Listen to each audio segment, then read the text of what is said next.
시청자 여러분 안녕하십니까? 마켓나우 일부의 김호수, 고은별입니다. 자, 우리 시장 과연 오늘은 반등할 수 있을까요? 간밤에 뉴욕 증시 같은 경우에는 계속해서 상승세를 보여줬습니다. 뉴욕 증시는 불이 붙었다라는 평가가 이런 표현이 맞을 것 같은데 앞서서도 살짝 보셨지만 테슬라가 또 간밤에 주가가 10%가 넘게 급등세를 나타냈습니다.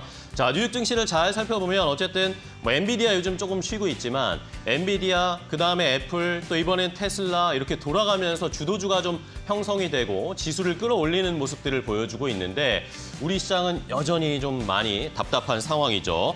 월요일에 2,800선에 한번 안착하는데 그 다음부터는 계속해서 좀 눈치를 보고 있습니다. 결국에는 삼성전자 실적을 앞두고 힘을 응축하고 한 번에 뭔가 상승 여부를 기다리는 건지 아니면 여전히 좀 답이 안 보이는 길을 찾고 있는 것인지는 조금 고민이 되고 있습니다. 네, 그렇습니다. 증권가에서도 좀 의견이 분분하게 엇갈리고 있는 상황인데요. 네. 하반기 3,000포인트를 넘을 수도 있다라는 이야기도 있지만 다양한 불확실성, 특히나 미국 대선과 같은 불확실성이 상존하기 때문에 하반까지도 열어둬야 된다라는 이야기도 나오고 있습니다. 네.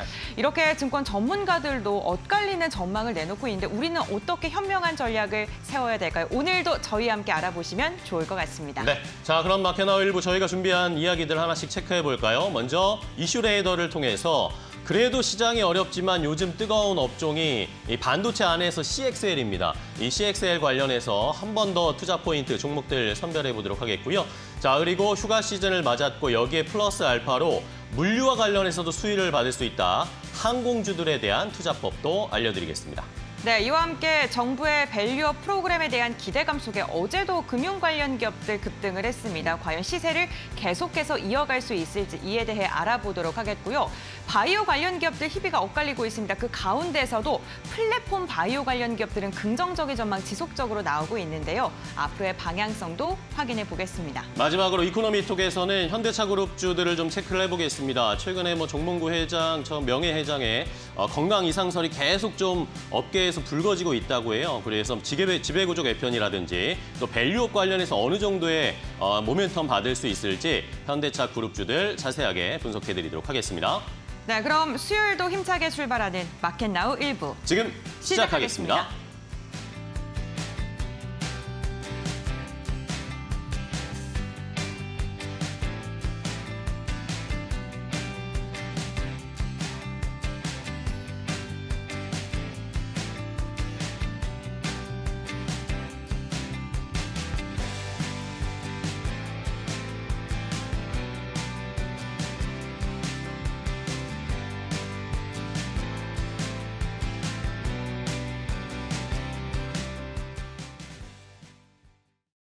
네, 간밤 제롬 파월 덕분에 뉴욕 증시 크게 웃을 수 있었습니다. 디스인플레이션과 관련된 조짐이 우리 시장에 보이고 있다라고 평가를 하면서 나름은 비둘기파적인 발언들이 오갔는데요. 구체적인 내용들을 확인을 해봐야 될 것 같습니다. 화면에 보이시는 것처럼 인플레 지금 상당한 진전이 있다라고 평가하면서 다만 구체적인 금리 인하 시기에 대해서는 명시를 해주지 않았는데요. 유럽에서 유럽 중앙은행 포럼이 진행이 됐었죠. 해당 자리에 제롬 파월이 참석을 했습니다. 일단 노동시장에 좀 집중을 하면서 공급과 수요 사이 균형 개선을 위한 노동시장에 상당한 움직임이 있었다라고 평가를 했지만 여전히 고용시장은 강하다라고 강조를 했고요. 다만 적절하게 냉각되고 있다라는 점은 긍정적이라고 평가를 했습니다. 하지만 파월 의장은 9월 금리 인하를 시작할 것인지에 대한 답변은 회피했는데요. 너무 빨리 인하하게 되면 인플레이션 압력이 재점화될 수 있고 또 너무 늦게 인하하면 경제에 불필요한 피해를 줄 수 있다면서 양방향 위험을 고수했습니다. 현재 연준은 인플레이션이 목표 수준인 2%로 둔화하기 위해서는 노동시장 초과 수요 해소가 선행되어야 된다라고 재차 이야기를 하고 보고 고용 지표를 지켜보고 있는데 간밤 미국 노동시장의 수요를 확인할 수 있는 고용 지표 발표가 됐죠. 바로 이어서 확인을 해보도록 하겠습니다. 미국의 5일 고용 건수는 814만 건을 기록을 했습니다. 시장의 예상치를 상회하는 수치가 나왔는데요. 그럼에도 불구하고 시장은 크게 우려하는 모습을 보여주진 않았습니다. 5월 중에 나왔던 신규 채용 건수 같은 경우는 22만 1,000건 증가가 됐습니다. 전체 채용 가능 일자리가 이로써 814만 개에 달한 것으로 보여지고 있는데요. 앞서 제롬 파월 발언을 통해서 확인을 했던 것처럼 연준은 금리 인하를 결정하기 위해서 노동시장의 냉각 여부와 인플레이션의 둔화를 보여주는 데이터를 주시하고 있는데요. 현재 데이터 추세는 연준이 금리 인하를 시작하는데 나름은 가까워지고 있는 것으로 확인을 해볼 수 있겠습니다.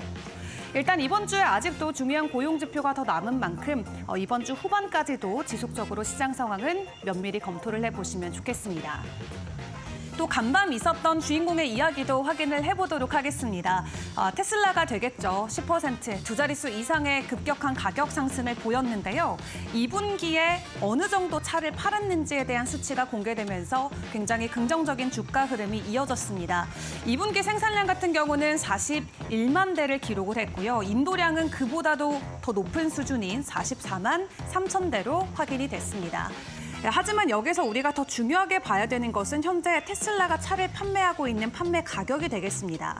테슬라 1분기 출하량 같은 경우는 1년 전보다 8.5% 줄었지만 매출이 같은 기간 대비해서 13% 급감하는 모습을 보였는데요. 이렇게 평균 판매가가 떨어지는 게 어떤 부분에서는 판매 증가로 이어질 수 있기 때문에 긍정적일 수는 있겠습니다만 2분기 실적에는 정말 긍정적으로 작용이 될지 이 부분도 꼭 확인을 해보시는 게 좋겠습니다. 당장 다가오는 2분기 실적과 함께 앞으로의 주가 추이도 지켜보시죠. 그리고 간밤 엔비디아와 관련된 소식이 전해졌습니다. M7 중에서는 엔비디아가 어제 홀로 하락세를 이어갔는데요. 프랑스에서 지금 반독점과 관련된 조사의 칼날을 엔비디아에게 들이밀고 있습니다. 이 AI 칩을 글로벌적으로 독점하고 있다라는 게 현재 프랑스의 이야기인데 이 프랑스의 재무장관은 지난해 11월에 이미 이 세계 GPU의 92%가 엔비디아의 제품이다라고 이야기를 하면서 엔비디아의 지배력이 국가 간의 불평등을 증대시키고 공정한 경쟁을 옥죄고 있다라고 날을 세우기도 했습니다. 특히 AI 경쟁 보고서를 통해서 가속 컴퓨팅에 필수적인 GPU에 들어가는 이 엔비디아의 쿠다칩 프로그래밍 소프트웨어 의존도가 상당히 시장의 경쟁을 방해하고 있다라고 지적을 했고요. 다만 이런 부분들을 놓고 엔비디아는 이미 이야기를 해줬었습니다. 지난 2월에 다양한 국가의 경쟁 당국이 본인들을 면밀하게 조사하고 있다라고 밝힌 바 있기 때문에 오늘 해당 소식으로 인해서 크게 시장은 놀란 모습을 보이진 않았고요. 다만 중요한 건 프랑스를 시작으로 미국이나 유럽연합, 중국, 그리고 또 영국의 규제 기관 또한 반독점과 관련돼서 엔비디아를 지속적으로 옥죄어올 수 있다는 부분이 될 것 같습니다. 이 AI 산업 생태계 엔비디아가 구축하고 있는 부분이 각국의 정부를 위협하는 수준에 이르렀는데 프랑스에서 어떤 결과가 나오냐에 따라서 앞으로 엔비디아의 방향성도 엇갈릴 수 있겠습니다.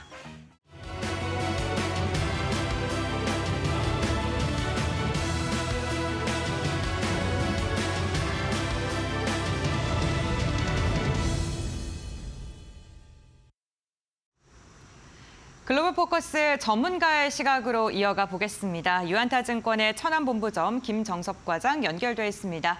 안녕하십니까? 네, 안녕하십니까? 네, 간밤 미증시는 또 다시 랠리를 펼쳤습니다. 어떠한 부분 집중적으로 보셨습니까?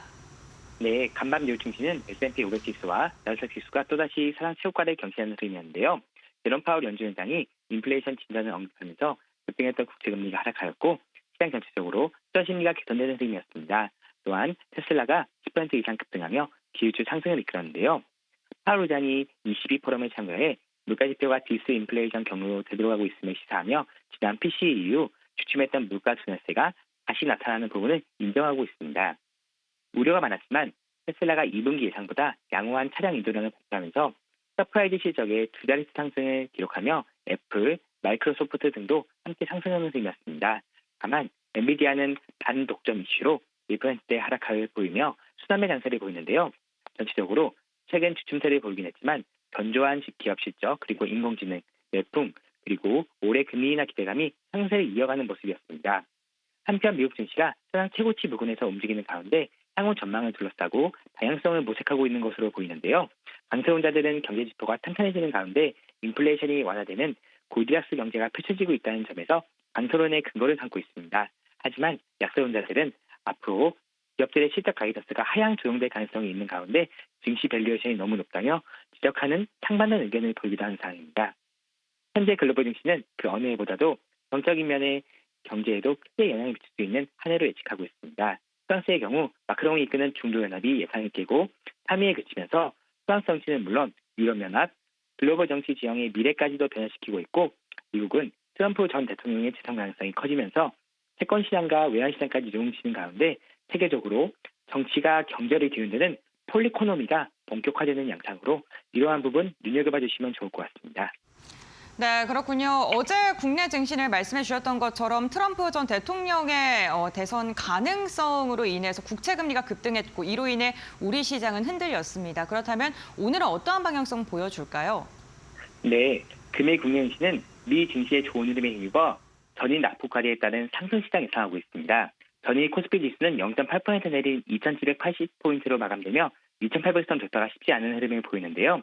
이보다 더 큰 문제는 코스닥 시장이었습니다. 기관과 외국인 양매도 속에 물량이 쏟아지며 털썩 주저앉으면서 5개월 만에 840선이 깨지는 모습이었는데요. 미국 국채금리가 급등한 데다가 실적 발표를 앞두고 대형주 쏠림 움직임이 나타나면서 수급고인 현상이 코스닥 시장을 덮친 것으로 보입니다. 하지만 시장 대표주인 반도체가 시장을 지지해준 코스피의 경우 상대적으로 낙폭이 덜했는데요. 그만큼 5일 발표되는 삼성전자 2분기 실적이 향후 시장 향방에 중요한 영향을 미칠 것으로 보고 있습니다.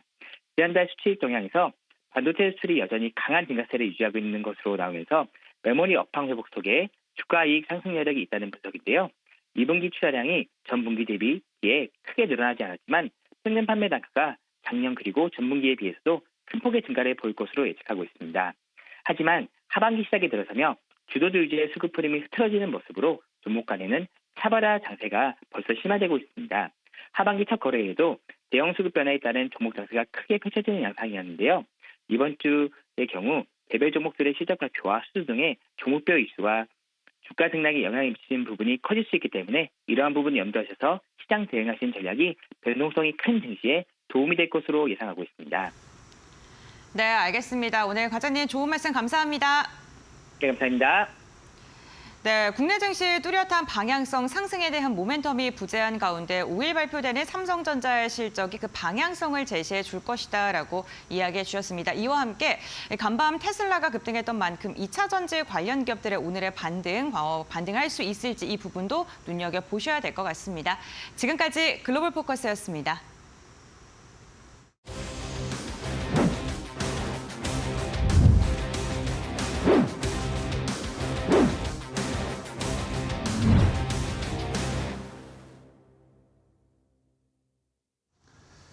자, 이슈레이더로 바로 이어가겠습니다. 오늘도 개장 전에 포착해야 할 이슈 알아보고요. 종목 투자 전략까지, 종목까지 골라드리도록 하겠습니다. 자, 오늘 이슈레이더는 두 분의 전문가와 함께 할 텐데 KL리서치의 김대준 대표 그리고 이데일리온의 주식 와이프 전문가와 함께 하겠습니다. 안녕하세요. 반갑습니다. 네, 안녕하십니까. 네, 안녕하세요. 안녕하세요. 주식 와이프 전문가님은 처음으로 이제 함께 하시니까 잘 부탁드릴게요. 네, 잘 부탁드리겠습니다. 네, 좋습니다. 자, 오늘 또 어떤 이슈를 가지고 이야기를 나눠볼지 먼저 김대준 대표가 포착한 이슈부터 바로 확인해 보겠습니다. 지금 공개합니다. 인공지능 시대 개화로 고대역폭 메모리에 이어서 컴퓨터 익스프레스 링크 CXL 기술이 주목받고 있습니다.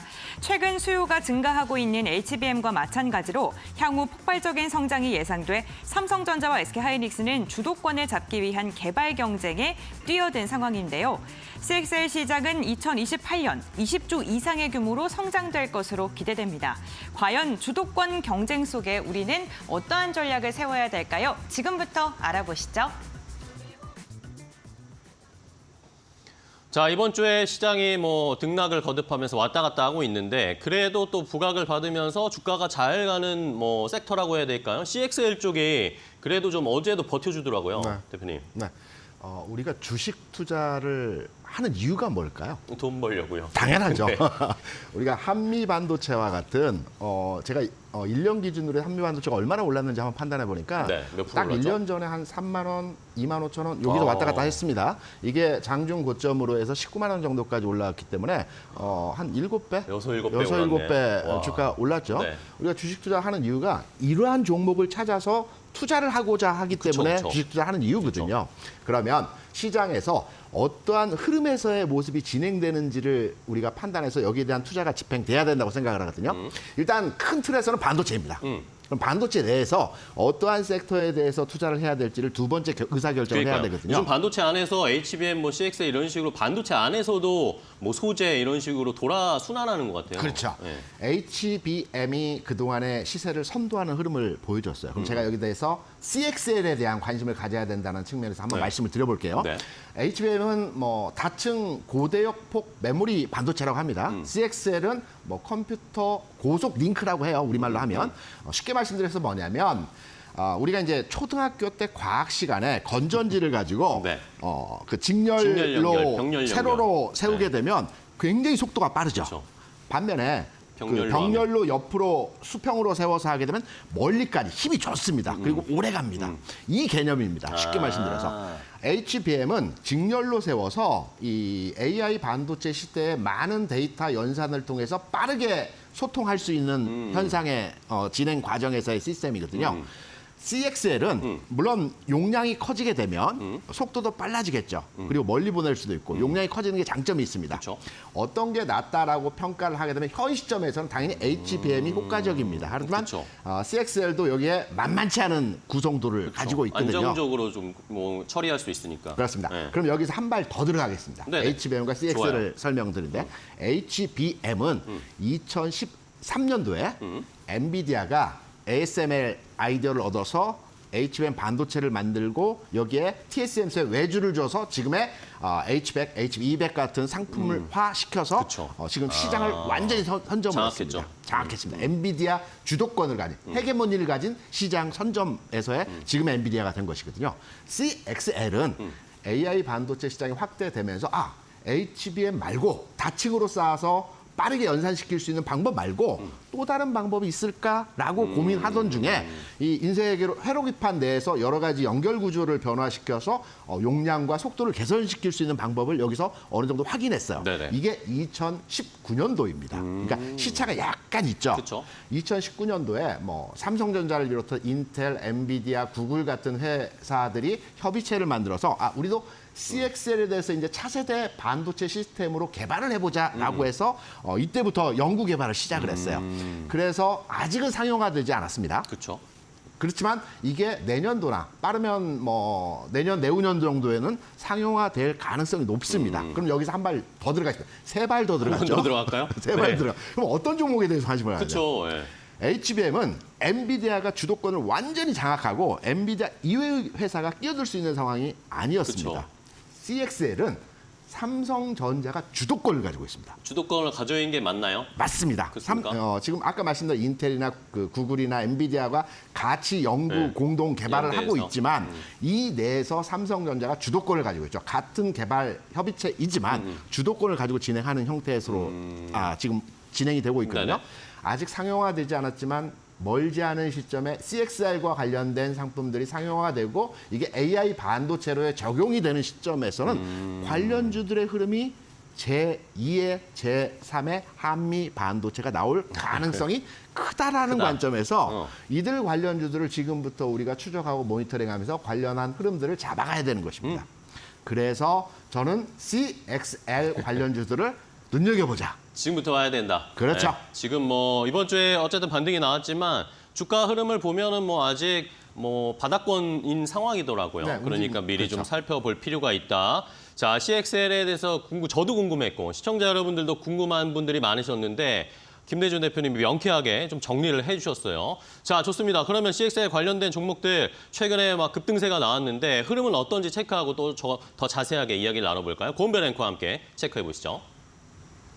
네, 이번 주 CXL 관련 기업들 시장에 강한 주목을 받고 있습니다. 삼성전자가 상용화에 박차를 가하고 있다는 소식이 더해지면서 이로 인해 주가는 탄력을 더 받고 있는 건데요.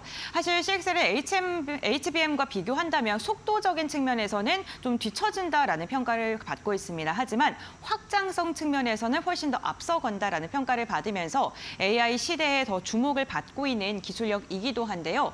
대표적인 종목들 5가지 종목을 꼽았습니다. 있습니다. 삼성전자가 지금 주도권을 잡고 시장을 움직이려고 하고 있습니다만 삼성전자 밸류체인 하단에 있는 기업들, 부품을 개발하고 있는 기업들도 주목을 해볼 만합니다.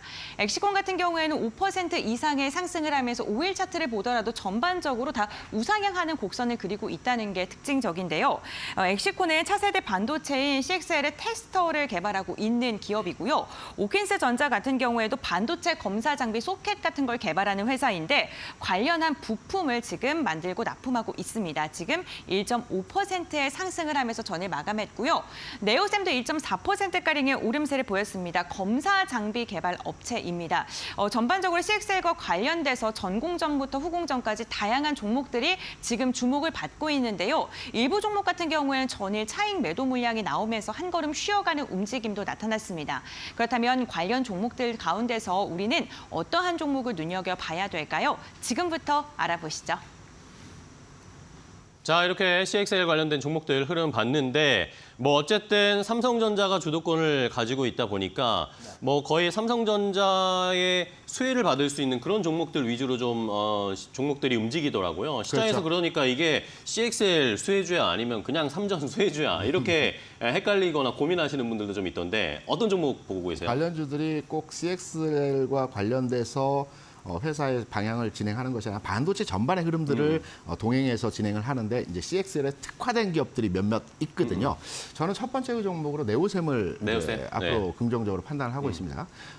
삼성전자가 CXL과 관련해서 주도권을 가지고 진행할 겁니다. 관련해서 우리가 이제 주가가 움직이는 종목들을 보게 되면 한미반도체 같은 경우도 이 접합하고 붙이는 기술에서의 특화된 내용을 가지고 있죠. 관련해서 본다라면 이제 그 반도체 회로기판을 만드는 회사와 이걸 검사하는 회사가 앞으로의 시장에서 두각을 나타내고 부각받을지 않을까라고 생각을 하고 있고요. CXL 관련주가 현재는 시장 내에서 그렇게 많지는 않아요. 네, 그러니까요. 네, 그렇게 많지는 않은데 특징지어서 한 6, 7개 종목에서 딱 2가지 종목으로 압축해서 설명을 해보면 앞서서도 우리 설명을 주셨지만 검사 장비를 생산하고 삼성전자의 납품이 확정된 네오셈.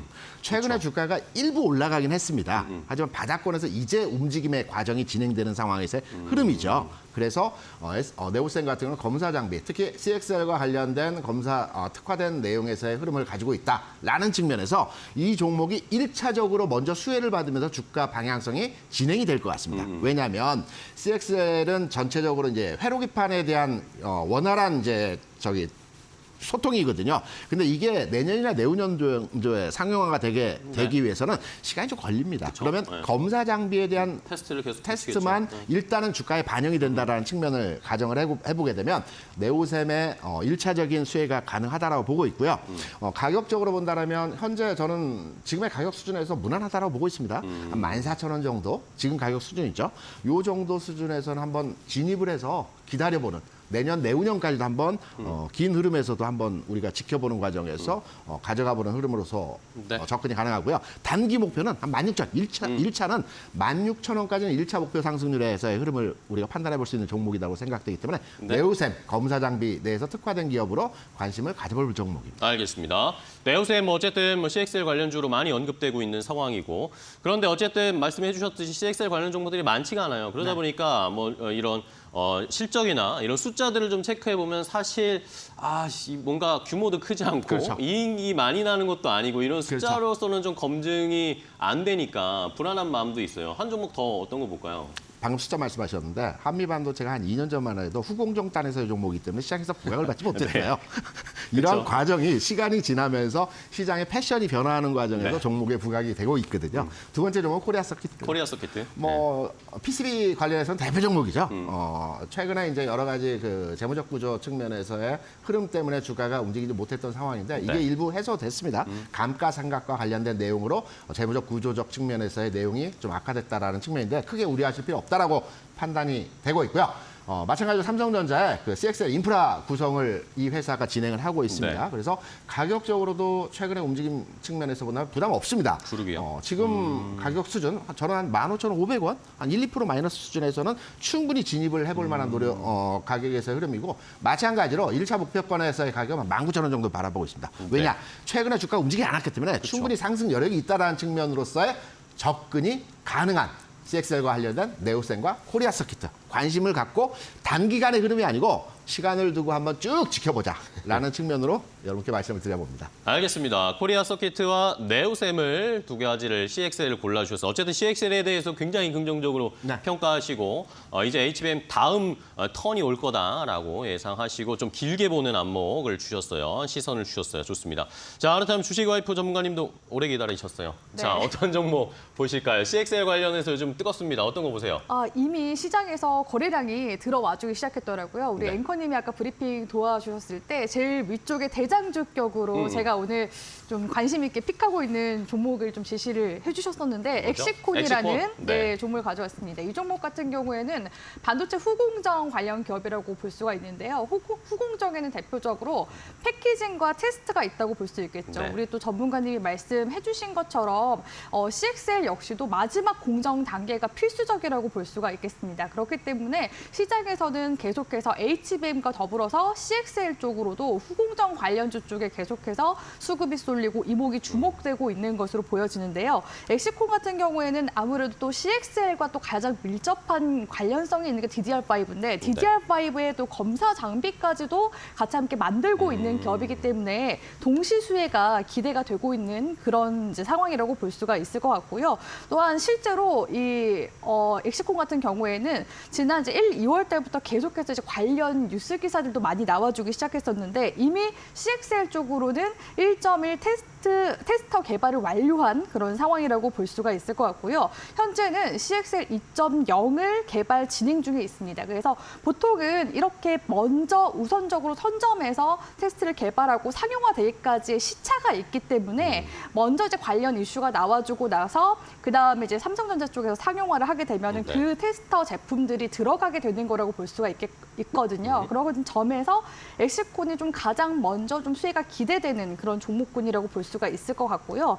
기술적인 흐름들도 같이 함께 좀 보면서 네, 말씀을 그럴까요? 드리고 싶은데 3월 달부터 거래량이 강하게 한번 들어와줬고 지금 한 2개월 정도의 기간 조정 조정 이후 받았습니다. 네, 최근에 또 다시 거래량이 붙어주고 있는 시점이에요. 근데 이 흐름을 월봉상 흐름으로 봤을 때는 여전히 지금 상승 추세가 강하게 지금 이어져 나가고 있는 모습들 관측이 되고 있고요.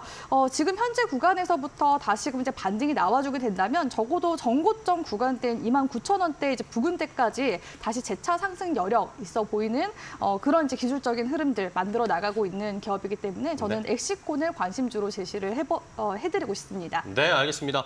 자, 뭐 대표적인 CXL 관련 종목들 이번 주에 급등세가 좀 나오고 있는 종목들 세 가지를 꼽아주셨는데 뭐 여전히 가격 그렇게 부담스럽지 않다라는 의견 주셨어요. 중장기적으로 어쨌든 길게 봐야 되는 이 섹터, 이 테마이기 때문에 함께 지켜보시고 뭐 단기적으로는 어쨌든 이 관련된 종목들이 전부 삼성전자 수혜주이기 때문에 이번 주에 삼성전자 잠정 실적 금요일에 발표되고 나서의 삼성전자의 흐름과 함께 또 어떻게 움직일지도 여러분들이 잘 체크를 해보셔야 되는 포인트다라는 것까지 한번 생각을 해보셔야 되겠습니다. 자, 이렇게 첫 번째 이슈 함께 확인을 해봤습니다. CXL 관련 종목들 쭉 정리를 해봤고요. 자, 이번에는 주식와이프 전문가가 또 포착한 이슈 어떤 내용일까요? 궁금한데 첫 번째로 골라주신 이슈 어떤 내용인지 바로 공개하겠습니다. 본격적인 여름 휴가철을 앞두고 국내 항공주가 주목받고 있습니다. 증권가에서는 국제해상운임의 지속적인 강세, 여객 화물 물동량의 회복세가 이어질 것이라면서 항공주에 대한 비중 확대를 권하고 있는데요. 고환율, 고금리 우려에 항공주들이 과도하게 눌려왔고 저평가 구간을 통과 중이라는 분석이 나옵니다. 과연 항공주들 이제는 정말 날아오를까요? 관련 이슈 다뤄보시죠. 자, 이번에 두 번째 포착한 이슈, 주식와이프 전문가님이 처음으로 포착한 이슈는 항공주를 좀 봐야 된다라는 의견이신데 사실 뭐 처음으로 가져오셨지만 제가 처음부터 이런 말씀 드리면 그렇지만 항공주에 대한 네. 저는 신뢰가 별로 없습니다. 아. 계속해서 좋은 이야기는 많았지만 주가로 보여준 적이 잘 없어요. 네. 그렇기 때문에 오히려 더 매력이 있는 섹터가 아닌가라고 생각이 드는 게 항공 섹터가 근래 가장 좀 높은 상승률을 기록했었던 때가 언제였냐면 네. 코로나 팬데믹 때였습니다. 그쵸. 그때 이제 리오프닝 기대감으로 인해서 많이 2021년도 빠졌다가, 네, 상승세가 나왔었는데 사실 그때부터 이제 항공사 쪽에 들어왔었던 이제 이슈 중 하나가 아시아나 항공과 대한항공이 대체 합병 언제 네네. 진행하냐라는 그쵸. 이제 관련 이슈가 나왔었거든요. 그에 따라서 LCC 항공사들도 노선들이 재편이 될 가능성이 가능성이 높기 때문에 그에 대한 흐름들을 계속해서 예의주시하다 보니까 시간만 좀 질질 끄는 그런 측면들이 있었습니다.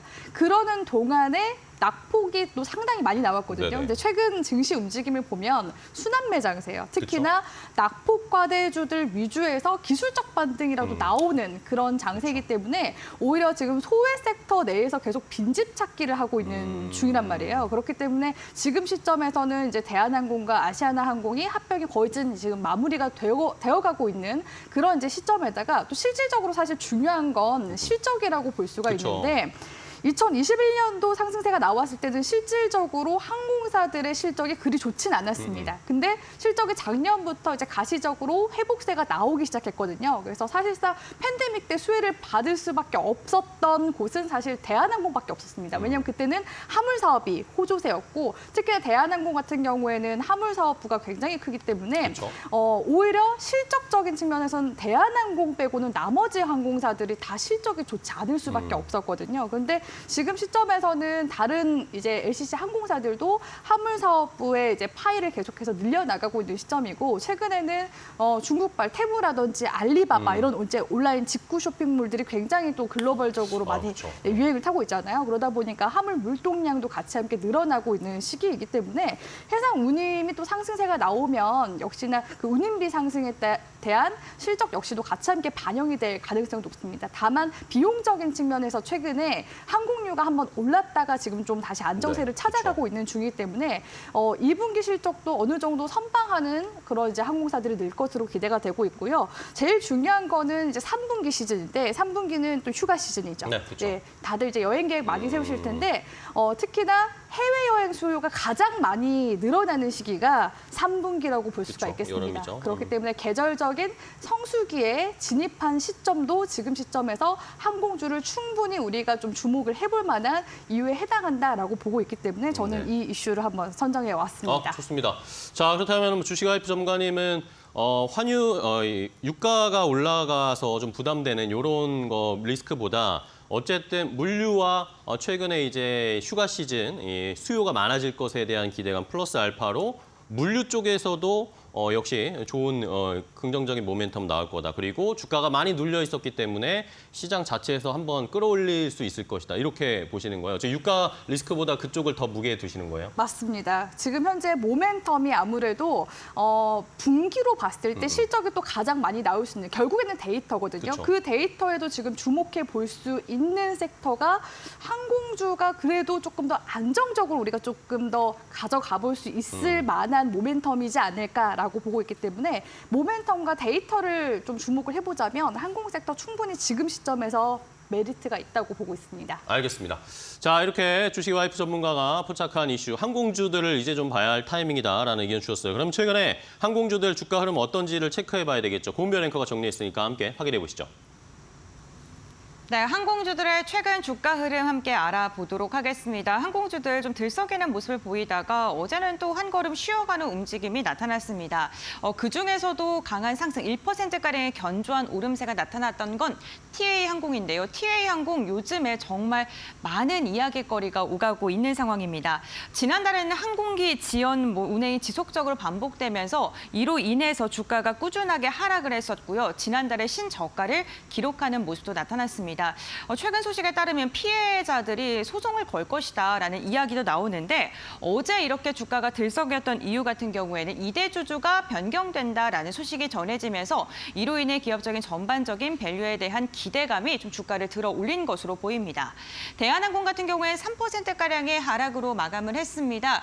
상승을 시도하다가 다시 꺾이고 하루하루 좀 일희일비를 반복하고 있는 주가의 모양새가 나타나고 있는데요. 아시아나항공과 지금 합병을 진행 중인 가운데 미국 경쟁 당국의 승인을 좀 기다리고 있는 상황이고요. 이로 인해 다양한 이야기가 또 나오고 있습니다. 요즘 좀 꼼꼼하게 체크해 보셔야 될 것 같고요. 지금 항공주들에 대해서 좀 긍정적인 이야기를 많이 듣고 있습니다만 긍정적인 평가만 있는 것은 아닙니다. 성장하는 산업이 아니기 때문에 지금 저평가다라는 그 평가 자체가 아이러니할 수 있다라는 증권가의 분석도 나오고 있는 상황인데요. 제주항공 같은 경우에는 1.7%가량 하락했는데 하나투자증권에서 매수해서 중립으로 투자 의견을 하향 조정하기도 했고요. 진에어 같은 경우에는 하나증권에서 2분기 실적이 전년 동기 대비 하락할 것이고 지속적으로 좀 내림세가 이어질 것이다라면서 목표 주가를 하향 조정하기도 했습니다. 다양한 우여곡절 속에서 지금 항공주들 올라갈 만하면 다시금 상방이 좀 눌리는 모습이 지속적으로 나오고 있는데요. 이러한 가운데서 우리는 어떠한 종목을 눈여겨봐야 될까요? 지금부터 알아보시죠. 자, 항공주들의 흐름 체크를 해봤습니다. 그럼 주식와이프 전문가 바로 종목들을 좀 골라볼게요. 어떤 종목 첫 번째로 보세요? 일단 저는 오늘 이제 전통적인 항공사라고 볼 수 있는 FSC인 대한항공 가지고 왔고요. 그다음 네. 기업은 이제 LCC 항공사를 좀 봐드리려고 하는데 먼저 이제 대한항공을 좀 봐드리자면 네. 아무래도 대장주이기 때문에 그렇죠. 대장주의 흐름을 또 가장 먼저 지켜봐야 되겠죠. 근데 최근에 일단 거래량 측면에서 봤을 때 지금 외인과 기관 쪽에서 거래량이 6월 달부터 좀 지속적으로 들어와주는 모습이 포착이 되고 네네, 있더라고요. 그렇네요. 그래서 지금 화면을 좀 같이 함께 보시면 좋을 것 같은데 투자자별 매매 동향을 한번 보면요.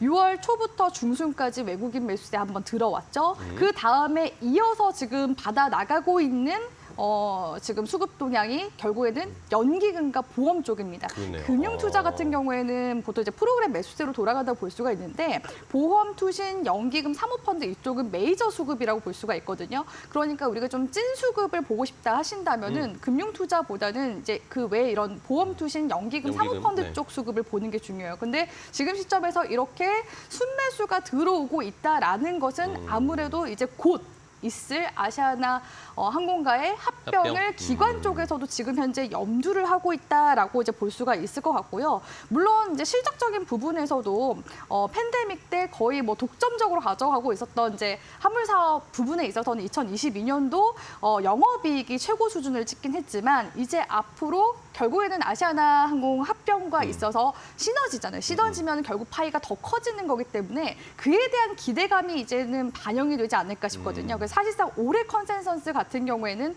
2022년도만큼 다이나믹하게 크지는 않습니다만 작년보다는 그래도 올해는 실적이 그래도 증가가 될 것으로 기대가 되고 있고요. 여러 가지 그렇게 좀 우크라이나 전쟁이라든지 이런 여러 가지 변수 속에서도 매출액은 계속해서 선방을 해나가고 있는 모습이기 때문에 그에 대한 사실 기대감만 조금 더 붙어주게 된다면 주가 상승 여지는 충분히 있다라고 보여지고 그러다 보니까 지금 대한항공 쪽에서도 계속해서 그 항공기 대수도 계속해서 늘려나가고 있거든요. 네네. 최근에 좀 안정성 문제로 좀 거론돼 있었던 보잉 항공사 그쪽과도 거래 관계를 맺고 있기 때문에 그를 또 의식을 해서인지 모르겠지만 30대 정도를 또 구매 발주를 넣었더라고요. 30대면 어마어마한 규모라고 이제 볼 수가 있을 것 같고요. 그러니까 결국에는 이제 구형 항공기를 교체해서 새신을 하려고 하는 그런 의미인 것으로 보여집니다. 실제로 대한항공 쪽에서 이제 항공 유니폼도 청자색에서 이제 또 새롭게 바뀐다라는 그런 얘기가 있잖아요. 그래서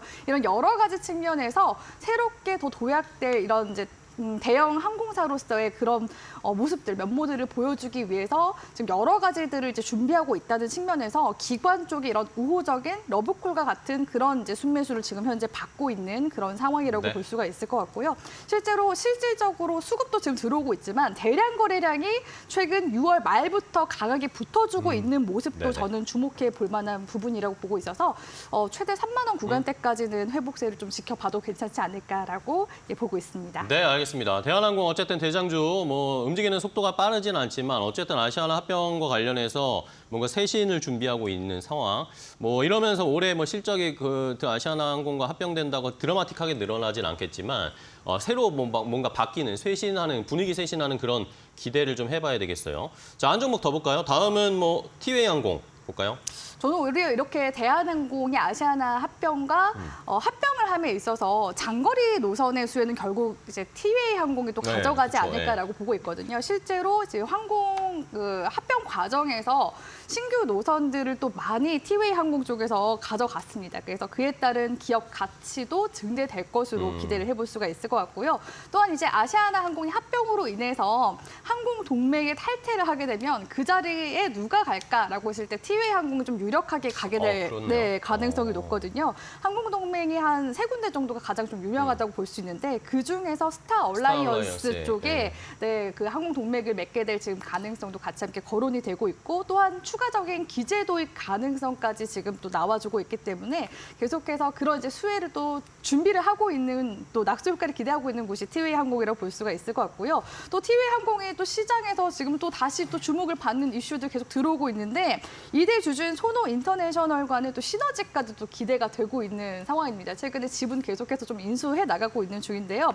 대명 소노그룹 같은 경우에는 리조트 사업으로 이제 1위를 하고 네. 있는 기업이라고 볼 수 있는데 아무래도 여행, 항공 간의 시너지를 생각해 본다면 이대 주주로서의 또 그런 역할들도 기대를 해볼 수 있지 않을까라고 보고 있고요. 경영권 분쟁 관련해서 얘기가 나오고 있는데 이미 지금 티웨이 홀딩스 쪽에서는 지난 이제 코로나 팬데믹 때 좀 막대한 재정적인 타격이 한번 있었기 때문에 그 경영권을 다시 더 좋은 주인에게 넘기지 않겠느냐라는 이야기까지도 나오고 있어서 이렇게 시장에서 관련 이슈가 나오고 있는 측면에서 봤을 때 티웨이 항공 역시도 지금 현재로서는 LCC 항공사 중에서는 가장 또 대장격으로 주목해 볼 만한 기업이지 않나라고 보고 있어서 관심 종목으로 가지고 와봤습니다. 네, 좋습니다. 티웨이 항공까지 LCC 하나 더 봤어요. 뭐 예림당 최대 주주 예림당 쪽에서도 뭐 이 지분 넘기는 거 뭐 그닥 뭐 반대 안 하는 것으로 뭐 그런 이야기 나오고 있는데 앞으로 또 대명 소노그룹이 최대 주주 됐을 때 또 어떻게 바뀔지 뭐 티웨이도 결국엔 뭔가 새 신안이 어떻게 나올지가 굉장히 또 중요한 포인트가 되겠네요. 어제는 뭐 주가가 반짝 반응했다가 탄력이 조금 줄긴 했는데 오늘도 한번 지켜보겠습니다. 자, 그러면 이쪽 항공과 관련해서 김대준 대표님은 어떤 종목을 좀 보고 계세요? 네, 그 전에 우리 주시아프님께서 매매 동향에 대한 분석을 해주셨잖아요. 네. 뭐 은행이나 보험이나 연기금도 중요하지만 사모펀드가 최근에 사고 있는 모습이 굉장히 이채롭습니다. 사모펀드는요, 저는 사모펀드에 근무해 보진 않았지만 목 쓴 겁니다, 수익률에. 그쵸. 왜냐하면 돈이 금방 빠져나가니까. 그쵸. 최근 연속해서 매수를 하고 있다는 것도 그렇네요. 한번 제가 재조명해서 좋습니다. 판단해야 될 내용이고요. 우리가 주식시장에서 가장 안 사는 종목이 은행주나 항공주입니다. 항공주는요. 그런데 경기 동향, 그러니까 단기 이슈에 반응하지 않아요. 뭐 여행객이 늘어났다 이런 거에 반응하지 않고요. 그쵸. 경기 동향이 좋아지는 흐름에서의 큰 흐름에서의 빅사이클로 가죠. 연동합니다. 그런데 경기가 올해 좋아진다고 하죠. 그래서 지금 시점부터도 관심을 가져야 된다라고 생각을 하고 있고요. 항공주 관련 내에서 종목들을 살펴보게 되면 많지가 않아요. 네. 왜냐하면 항공기를 우리나라에서 제작하지 않기 때문에. 네. 그리고 항공기에 납품하는 여러 가지 회사들 보더라도 다 자회사 개념으로 가지고 있어요. 그쵸. 그래서 좀 다른 각도에서 항공주에 대한 개념을 판단해 보는데 항공유에 대한 개념으로 한번 접근을 해보겠습니다. 좋습니다. 지금 우리가 이제 그린 에너지, 바이오 에너지 뭐 등등등 여러 가지 그 환경과 연관돼서 시장을 생각하는 내용들이 많이 있죠. 바이오 디젤이라고 들어보셨죠? 네네. 항공유에 지금 현재는 2%의 바이오 디젤을 함유하게 넣게 돼 있습니다. 앞으로 2030년에 7%, 2050년에는 70%까지 증가시키는 과정이 진행될 예정이거든요. 그렇다고 한다면 이 바이오 디젤과 관련된 회사 중에서 국내 1위라고 볼 수 있는 뭐죠? 저기 뭐냐 그 갑자기 생각 JC JC 케미컬. 케미컬. 예, 가격적으로도 안정적이고요. 네. 현 시점에서 우리가 주가 재무 그래도 괜찮습니다. 현 그래요? 시점에서 우리가 한번 노려볼 이 바이오 디젤 다시 재부각될 수 있는 흐름에서의 상황이기 때문에 바이오 디젤 관련된 JC 케미컬에 대해서 관심을 가져보는 건 어떨까? 가격적으로도 현재 수준에서 가격은 무난한 가격에서의 상황이기 때문에 바이오 디젤 관련된 항공유와 관련된 종목으로서의 선정을 해봤습니다. 좋습니다. 자, 어쨌든 뭐 국제유가 이 흐름도 체크해 봐야 되고 친환경적으로 이제 항공 쪽에서도 계속 연료와 관련된 이야기 나올 테니까 JC 케미칼 주가도 지금 뭐 굉장히 낮아져 있습니다. 지난달에 최저점 거의 기록하는 모습이었기 때문에 반등할 수 있을지 동반해서 항공주들의 흐름 함께 확인해 봤으니까 시청자분들도 항공주 쪽에 대한 관심 빅사이클로 길게 한번 공략해 보시기 바랍니다. 자, 오늘 두 분과 함께 이슈레이더로 이야기 나눠봤습니다. 오늘 좋은 전략 종목까지 알려주셔서 감사하고요. 다음 시간에 또 뵐게요. 고생 많으셨습니다. 고맙습니다. 네, 고맙습니다. 고맙습니다.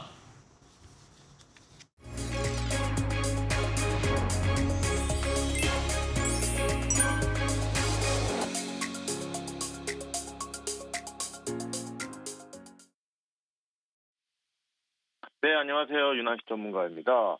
자, 간밤 미국 증시 이슈부터 한번 살펴보겠습니다. 미국 증시는 테슬라가 약 10% 정도 급등하면서 파월 의장의 완화적 발언 등으로 강세를 보여줬습니다. 자, 나스닥이 한 0.84% 약상승을 보여줬고요. 이에 따라 국내 증시도 전일 급락에 따른 낙폭 과대 인식 속에 미국발 호재에 힘입어 반등을 시도할 전망도 없지 않아 있습니다.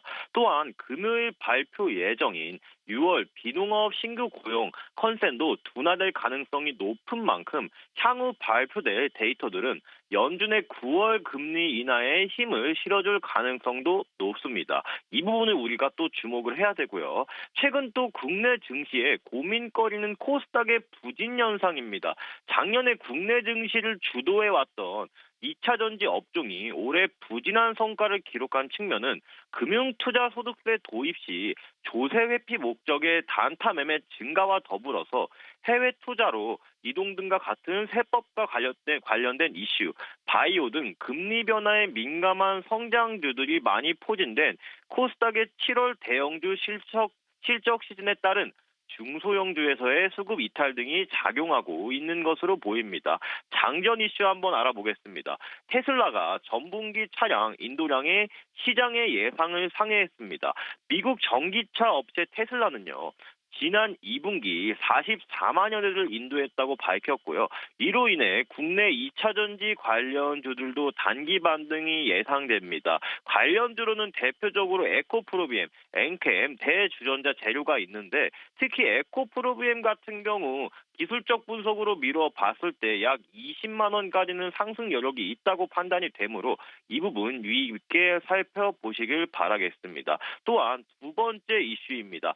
정부의 밸류업 세제 지원 발표가 임박했다는 소식이 전해지고 있습니다. 이는 어제 이런 기대감으로 금융주가 전체적으로 상승 랠리에 다시 불이 붙고 있는 상황인데요.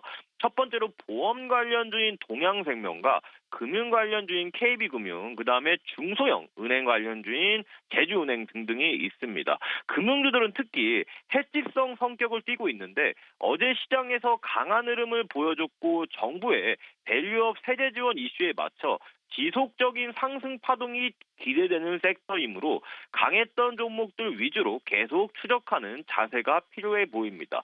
특히 KB금융 같은 경우에 어제 신고가를 돌파해 주면서 한층 더 기대감을 키우고 있으므로 금융 관련주들 중에 KB금융 이 종목 꼭 눈여겨보시기 바라겠습니다. 세 번째 이슈입니다. K라면. 한국 라면이 수출액 5억 불 돌파했다는 소식이 전해지고 있습니다. 관련주로는 삼양식품, 농심, 우양 등등이 있는데 바닥권에서 많이 오른 종목보다는 앞으로는 장기적인 매매를 생각하고 진입하기보다는 단기적인 매매만 가능해 보입니다. 식품 수출 이슈는 하지만 당분간 계속될 만큼 조정 시 지속적으로 관찰을 해야 됩니다. 오늘 장전에도 지금 2차 전지 관련주들의 전반적인 수급이 예상되고 있기 때문에 너무 시장에서 소외된 종목보다는 현재 이슈가 되고 강한 종목들 위주로 매매해 나가시길 당부드리겠습니다. 이상입니다.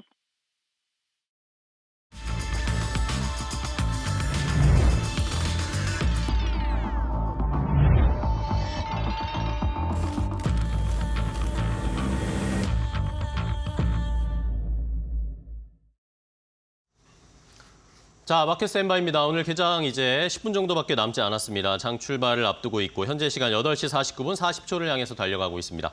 자, 간밤에 미국 뉴욕 증시가 상승을 보였습니다. S&P 500과 나스닥이 종가 기준으로 또 사상 최대치를 기록하면서 좋은 흐름을 나타냈습니다. 이제는 우리 시장도 올라가야 됩니다. 이런 상황인데도 못 올라가면 쉽지 않은 시장이 되겠죠. 우리 시장, 양시장 일단 출발 상승할 것으로 보이고 인플레이와 관련된 진전이 있었다. 파월 의장의 이야기가 전반적으로 시장에 긍정적인 영향을 줬고 테슬라의 주가도 10%가 넘게 급등했고 또 2차 전지 관련해서 수출 데이터를 보니까 좀 개선되고 있다. 이런 이야기들도 나오고 있습니다. 과연 오늘 시장 어떻게 반영이 되면서 출발될지 두 분의 전문가와 함께 마켓 스탠바이 준비해보겠습니다. GC인포의 박수범 대표, 벤자민 투자연구소 신린섭 소장, 그리고 고은별 앵커와도 함께하겠습니다. 안녕하세요. 반갑습니다.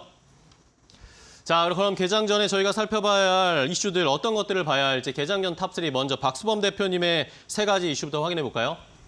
네, 오늘 탑3 첫 번째로 말씀드리고 싶은 게 이제 금융주들의 밸류업 프로그램 얘기가 좀 나왔습니다. 정부 쪽에서 세제 지원을 할 계획이다라면서 아직 발표 전이긴 한데 그에 따른 지금 주가가 미리 먼저 움직이는 분위기입니다. KB금융도 마찬가지였고 우리금융지주라든지 그리고 신한지주라든지 관련 이제 하나금융지주도 마찬가지고 금융 관련주들의 움직임이 좀 강했던 어제 하루였어요. 거기에다가 제주은행 또한 강한 상승 흐름을 좀 보여주긴 했지만 워낙 또 단기 대응하시는 분들이 많다 보니까 제주은행 같은 경우에는 윗골을 크게 달긴 했습니다만 제가 봤을 땐 또 추가적으로 또 올라가지 않을까라고 좀 보고 있습니다. 아무튼 이 밸류업 관련된 부분들에 있어서 금융주들이 다시 한번 관심을 받고 있다는 부분들 이런 부분들을 어떻게 보면 시장에서의 패시브 자금 외국인과 기관 쪽에서의 패시브 자금이 좀 더 추가적으로 들어올 수 있다는 부분들에 있어서 더 이상 지수에 대한 조정보다는 상승에 대한 기대감을 좀 가져가도 괜찮다라고 말씀드리고 싶고요. 자, 두 번째로는 좀 말씀드릴 게 이제 반도체 쪽입니다.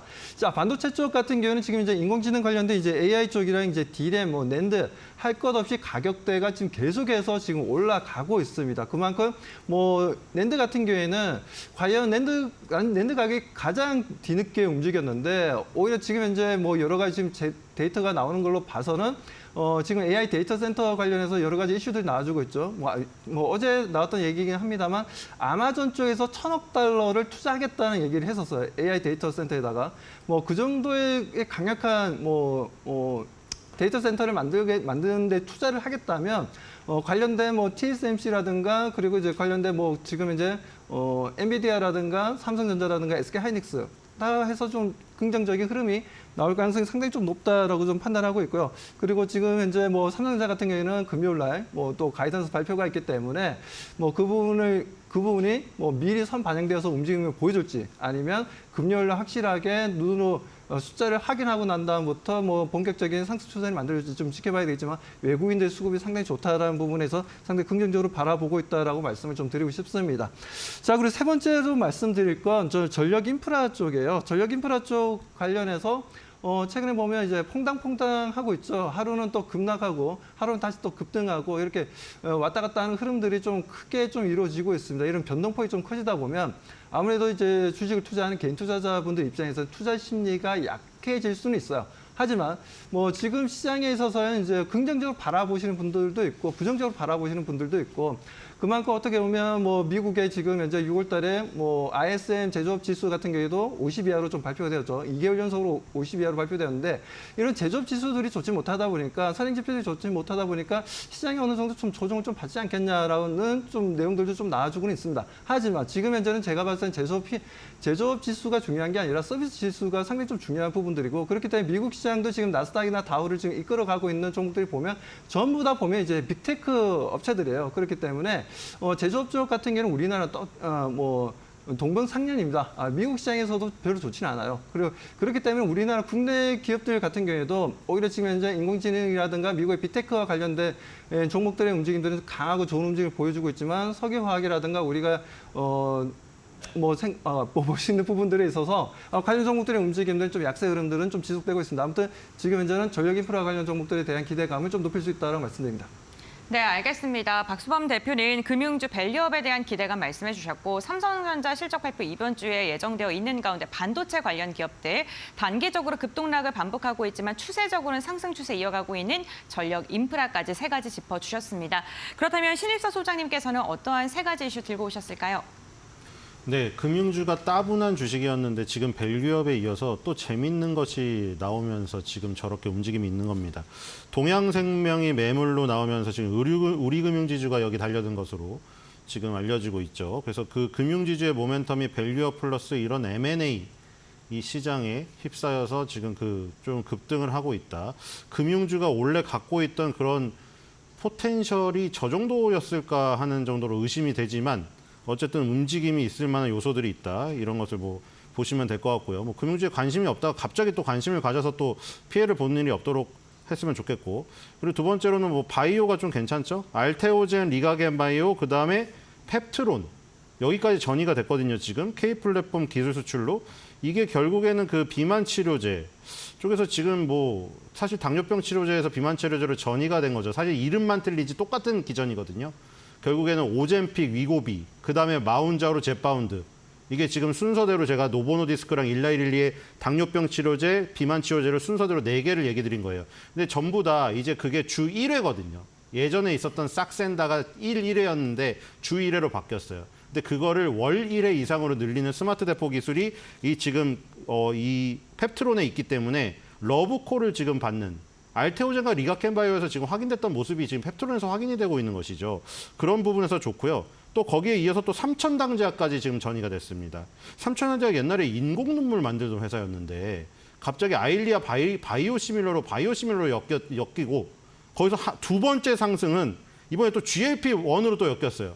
아까 말한 그 치료제들이 전부 GLP-1의 기전이거든요. 근데 이 일본 제약사랑 경구용 GLP-1 비만 당뇨 치료제 텀시 체결 계약을 했다는 모멘텀이 지속되고 있습니다. 이게 또 중요한 거죠. 아까 스마트 대포 기술로 지금 펩트론이 월 1회로 늘린다고 한 것은 주사 제형이거든요. 주사. 월 1회로 늘리든 뭐 세 달에 1회로 늘리든 1년에 한 번을 맞던 주사를 정말로 싫어하는 사람은 맞기도 싫어요. 월 1회도. 살을 뺄 수 있다는 그 욕망을 충족시켜 줌에도 불구하고 그 공포가 더 큰 거죠. 근데 만약에 경구용으로 그 정도 효과를 낸다? 그러면 당연히 먹겠죠. 나중에는 뭐 바르는 게 나올 수도 있고 패치형이 나올 수도 있고 뭐 당연히 정맥주사 제형이 효과가 빠르기 때문에 다 IV 제형으로 나오지만 네. 그것들이 변경되는 것들이 지금 나오고 있습니다. 그래서 삼천단 제약은 또 GLP-1까지 엮여 있다. 그래서 지금 제약 바이오 쪽에 네. 모멘텀이 떨어지고 있습니다. 네, 알겠습니다. 자, 시장에서 뭐 제약바이오 신 소장님이 말씀해 주셨는데 오늘 HLB와 관련된 이슈도 이제 보도들이 막 나오고 있어요. HLB가 미국 FDA와의 추가 미팅을 했는데 추가 보완 사항은 없다 이러면서 앞으로 신약 허가 신청을 다시 제출할 것을 권고받았다 이런 이야기들이 나오면서 오늘 아마 변동성이 좀 있을 것 같습니다. 살펴보도록 하겠고요. 양 시장 일단은 강하게 출발할 것으로 보이는데 더 자세한 동시효과 상황 고은변 앵커와 확인해 보겠습니다.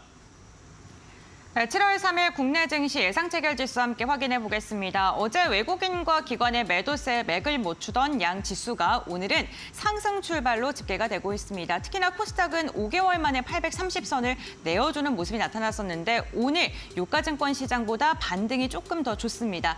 837포인트 선까지 올라설 것으로 보이고요. 코스피도 2796선까지 상승하면서 출발될 것으로 전망됩니다. 미증시의 훈풍을 국내 증시가 고스란히 받으면서 반등을 하고 있는 건데요. 그렇다면 시가총액 상위 종목들의 흐름 보면서 오늘 주도하는 섹터들 함께 알아보겠습니다. 먼저 1위부터 5위권까지 살펴보겠습니다. 삼성전자와 SK하이닉스가 다소 엇갈린 모습으로 출발이 예상되고 있습니다. 이번 주 금요일 삼성전자의 잠정 실적 발표를 앞두고 있는 가운데 삼성전자 0.7%가량 상승 출발 예상되고요. 반면 SK하이닉스 같은 경우에는 1% 이상의 하락으로 출발될 것으로 보입니다. LG에너지솔루션이 4.8%가량 강한 상승으로 출발 예상됩니다.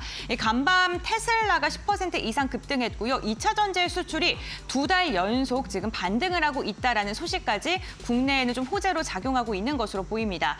특히나 LG에너지솔루션 같은 경우에는 중국의 LFP 배터리를 드디어 한국 기업이 뚫어냈다라는 긍정적인 분석까지 나오고 있고요. 현대차 같은 경우에는 수출 실적에 대한 기대감 속에 0.5% 상승으로 출발하고 있습니다. 지금 6위부터 10위권의 예상 체결가도 함께 확인해 보시죠. 기아 역시나 오늘 상승 출발 예상되고요. 상위권에 있는 종목들 대부분 오름세 출발 예상됩니다. 저 PBR 관련 기업들 가운데 KB금융이 2%에 가까운 상승으로 갭을 띄우면서 출발될 것으로 보입니다. 어제 이어서 오늘도 은행주, 금융주들의 좋은 흐름 기대해 보겠습니다. 다음으로는 코스닥 시가총액 상위 종목들 함께 살펴보시죠. 네, 오늘 1위부터 5위권 전반적으로 좋습니다. 특히나 HLB가 무려 21%가량 급등으로 출발될 것으로 보이는데요. 역시나 미국 FDA에 대해서 좀 긍정적인 이야기, 추가 보완 사항이 없다라는 이슈가 주가를 7만 원 선까지 들어 올리면서 출발될 것으로 보입니다. 다음으로 6위부터 10위권의 흐름 함께 확인해 보시죠. 네, 6위부터 10위권은 전반적으로 하락 출발 예상됩니다. 국내 증시 출발합니다.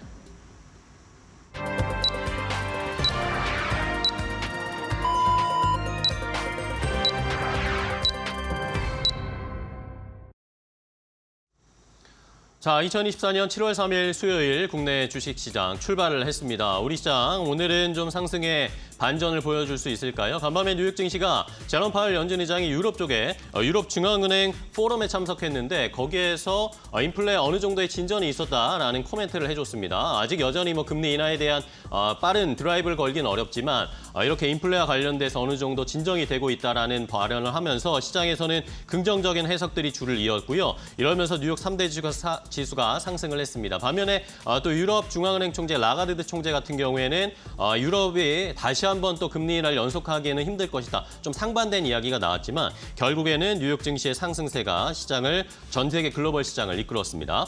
자, 우리 시장 양시장 모두 상승 출발을 했습니다. 코스피는 0.6% 정도 상승 출발을 하면서 다시 한번 오늘 2,800선 안착에 도전을 해보겠고요. 코스닥 시장은 0.3%대 상승세를 기록을 하면서 830포인트 일단은 회복하는 모습을 보여주고 있습니다. 자, 그럼 어떻게 출발했는지 더 자세하게 출발 상황 고은별 앵커와 확인해 볼까요? 네, 수요일장 국내 증시 출발했습니다. 양 지수 모두 다 빨간 불을 그리면서 상승 출발하는 데 성공했는데요. 다만 어제 2%가량 깊게 밀린 코스닥의 상승폭이 동시호가 상황보다는 다소 아쉬운 흐름이 나타나고 있습니다. 아무래도 HLB가 지금 VI가 걸린 상황인 것으로 확인이 되기 때문인데 그게 만약에 풀리게 된다면 코스닥 지수의 변동 사항도 함께 확인을 해보셔야 될 것 같고요. 코스피 같은 경우에는 0.6%가량 상승한 2,798포인트 선 다시금 2,800선을 터치할 수 있을지 이 부분 집중해 보셔야 될 것 같습니다. 그렇다면 이데일리 스핀을 통해서 조금 더 자세한 상황 알아보겠습니다. 먼저 시가총액 상위 종목들 유가증권 시장부터 확인해 보시죠. 네, 삼성전자와 LG전자가 이번 주 실적 발표를 앞두고 있습니다. 이로 인해 대형주 중심의 장세가 당분간 이어질 것이다라는 전망이 나오고 있는데요. 오늘 1위부터 20위권까지를 전반적으로 봤을 때 시장의 분위기 괜찮습니다. 시가총액 상위단에 있는 종목들 전반적으로 상승으로 출발한 것으로 집계되고 있는데요. 삼성전자 같은 경우 0.2%가량의 오름세로 출발했고요. SK하이닉스는 1%가량 밀리면서 오늘 반도체 대장주들 양대 산맥이 조금 엇갈리는 움직임으로 출발을 했습니다. LG에너지솔루션이 4%에 가까운 상승으로 출발했습니다. 어제 르노에 대한 이런 지속적인 계약 소식에도 불구하고 LG에너지솔루션이 1%가량 하락하는 움직임이 나타났었는데 오늘은 그 모멘텀을 지속적으로 받으면서 4% 이상의 상승으로 출발 알렸습니다. 완성차 기업들의 흐름도 함께 확인해 보시죠. 현대차와 기아입니다. 오늘 나란히 상승으로 출발될 것으로 보이는데요. 2분기 실적 괜찮을 것이다. 역대 최고 기록할 것이다라는 긍정적인 전망 나오고 있습니다. 이러한 실적에 대한 모멘텀이 다시금 주가를 들어 올리고 있고요. 다만 오늘 제약 바이오 관련 기업 대장주들이 다소 아쉽습니다. 삼성바이오로직스가 1.4%가량 밀리고 있고요. 셀트리온이 0.2%가량 하락하고 있다는 점 체크해 보셔야 될 것 같습니다. 2차 전지 테슬라의 상승 고스란히 받고 있습니다. 포스코퓨처엠이 2.6% 강한 반등 나오고 있고요. LG전자가 특징적입니다. LG전자가 시가총액 20위권 밖으로 어제는 밀려 나갔었는데 오늘 다시금 20위권 안으로 들어섰다는 점 체크해 보셔야 될 것 같고요. 카카오 오랜만에 반등하고 있습니다. 디스인플레이션에 대한 제롬 파월 연준 의장의 발언이 오늘 빅테크 관련 기업들, 인터넷 대표주들의 주가를 들어 올리고 있는 것으로 보이고요. 저 PBR 관련 기업들 희비가 엇갈리고 있습니다만 은행주들은 괜찮은 모습 나타나고 있습니다. 네, 다음으로는 오늘 코스닥 시가총액 상위 종목들의 흐름 함께 살펴보시죠. 네, 오늘 에코프로비엠이 2% 이상의 상승을 하면서 테슬라의 훈풍을 고스란히 받고 있는 것으로 보입니다. 테슬라가 10% 이상 상승을 했고요. 2차 전지 관련 기업들 수출 데이터가 지속적으로 2달 연속 좋게 뽑히고 있습니다. 다만 리튬 가격이 하락 추세로 다시 전환했다는 부담스러운데 오늘 시장은 수출과 테슬라의 긍정적인 해석이 좀 더해지고 있는 것으로 보입니다. 에코프로비엠 3.3% 강한 상승 나오고 있고요. 에코프로도 2% 이상의 상승 나오고 있습니다. HLB 같은 경우에는 FDA 호재 속에서 오늘 17%가량의 강한 상승이 나오고 있습니다. 오늘 시장을 좀 주도하고 있는 제약 바이오 관련 기업으로서 움직임이 나와주고 있는 상황이고요. 후속 귀사를 꼼꼼히 확인하시면서 변동성에 좀 대응을 해주셔야 될 것 같습니다.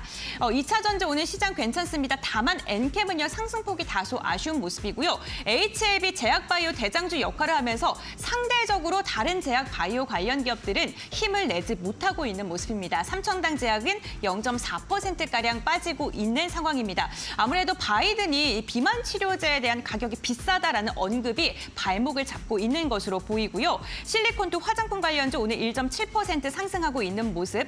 테크윙이 오늘도 좋습니다. 목표 주가 지금 10만 원까지 나오고 있는 상황입니다. 3.6%. 특히나 오늘 증권가에서 업종 가운데 관련 업종 가운데 탑픽이다라는 그런 분석도 나왔는데 오늘의 흐름도 굉장히 좋고요. 음극재 관련 대주전자재료도 4% 이상 상승하고 있습니다. 다음으로는 시장을 주도하고 있는 업종도 함께 확인해 보시죠. 업종별 상승률 살펴보겠습니다.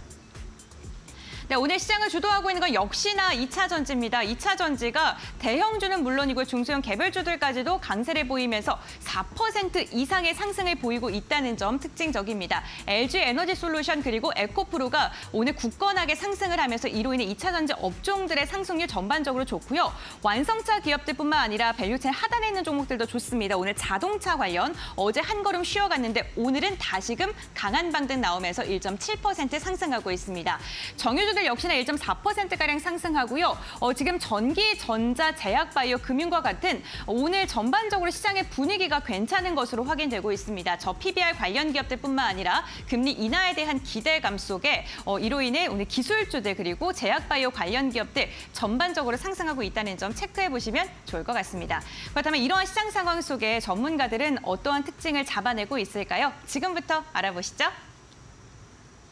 자, 시장 일단 상승 출발을 했습니다. 상승 탄력이 코스닥이 아무래도 HLB 그룹주들이 일제히 좀 10% 넘게 강한 반등을 보이다 보니까 코스닥 시장을 끌어올리고 있는데 하지만 아쉬운 것은 HLB도 역시 상승 탄력은 조금씩 줄어들고 있습니다. 13%대 상승세 보여주고 있고 자, 그 수급 상황 보겠습니다. 코스피에서는 외국인 기관이 매수를 하고 있는데 외국인이 조금씩 매수를 늘리고 있습니다. 240억 원 정도 순매수하고 있고 선물 시장에서는 여전히 외국인 매도하고 있습니다. 코스닥 시장 보면 반대입니다. 코스닥 시장에서는 외국인 기관이 매도하고 있고 개인 투자자들만이 600억 원 넘게 순매수하고 있습니다. 마지막으로 또 원달러 환율도 체크해 보면 원달러 환율도 오늘은 큰 변동이 없습니다. 일단은 1,386원대에서 출발을 했고 지금은 1,385원대에서 원달러 환율 움직이고 있는 상황이네요. 자, 그렇다면 시장 어떻게 저희가 살펴봐야 될지 전략 어떻게 짜야 될지 먼저 박수범 대표님 어떻게 오늘 분석하고 계신가요? 네, 지금 현재 시장에서 가장 화두가 되고 있는 부분은 방금 말씀하셨다시피 2차 전지 쪽입니다. 2차 전지 쪽이 지금 LNF도 지금 현재 10% 정도 상승했고 에코프로 머티도 지금 9% 정도 상승하면서 LG 에너지 솔루션은 어제도 크게 급등을 했었는데 오늘도 지금 5% 정도 상승 분위기를 이어나가고 있습니다. 이렇듯이 2차 전지 쪽이 좀 관심이 좀 높아지고 있는 부분들은 아무래도 이제 간밤에 있었던 테슬라의 이제 실적 내용들 때문인데 실적을 보면 일단 재고 자산이 좀 많이 좀 줄어들었다는 얘기가 좀 나오고 테슬라 쪽에서 그리고 지금 에너지 저장, ESS 쪽에서의 시장, 미국 시장 점유율이 30%로 1위입니다. 2위가 LG 에너지 솔루션이 16% 정도 시장 점유율을 가지고 있습니다. 그렇기 때문에 테슬라가 올랐다는 부분들이 일단 지금 ESS 사업에 대해서도 앨런 머스크도 한마디 했어요.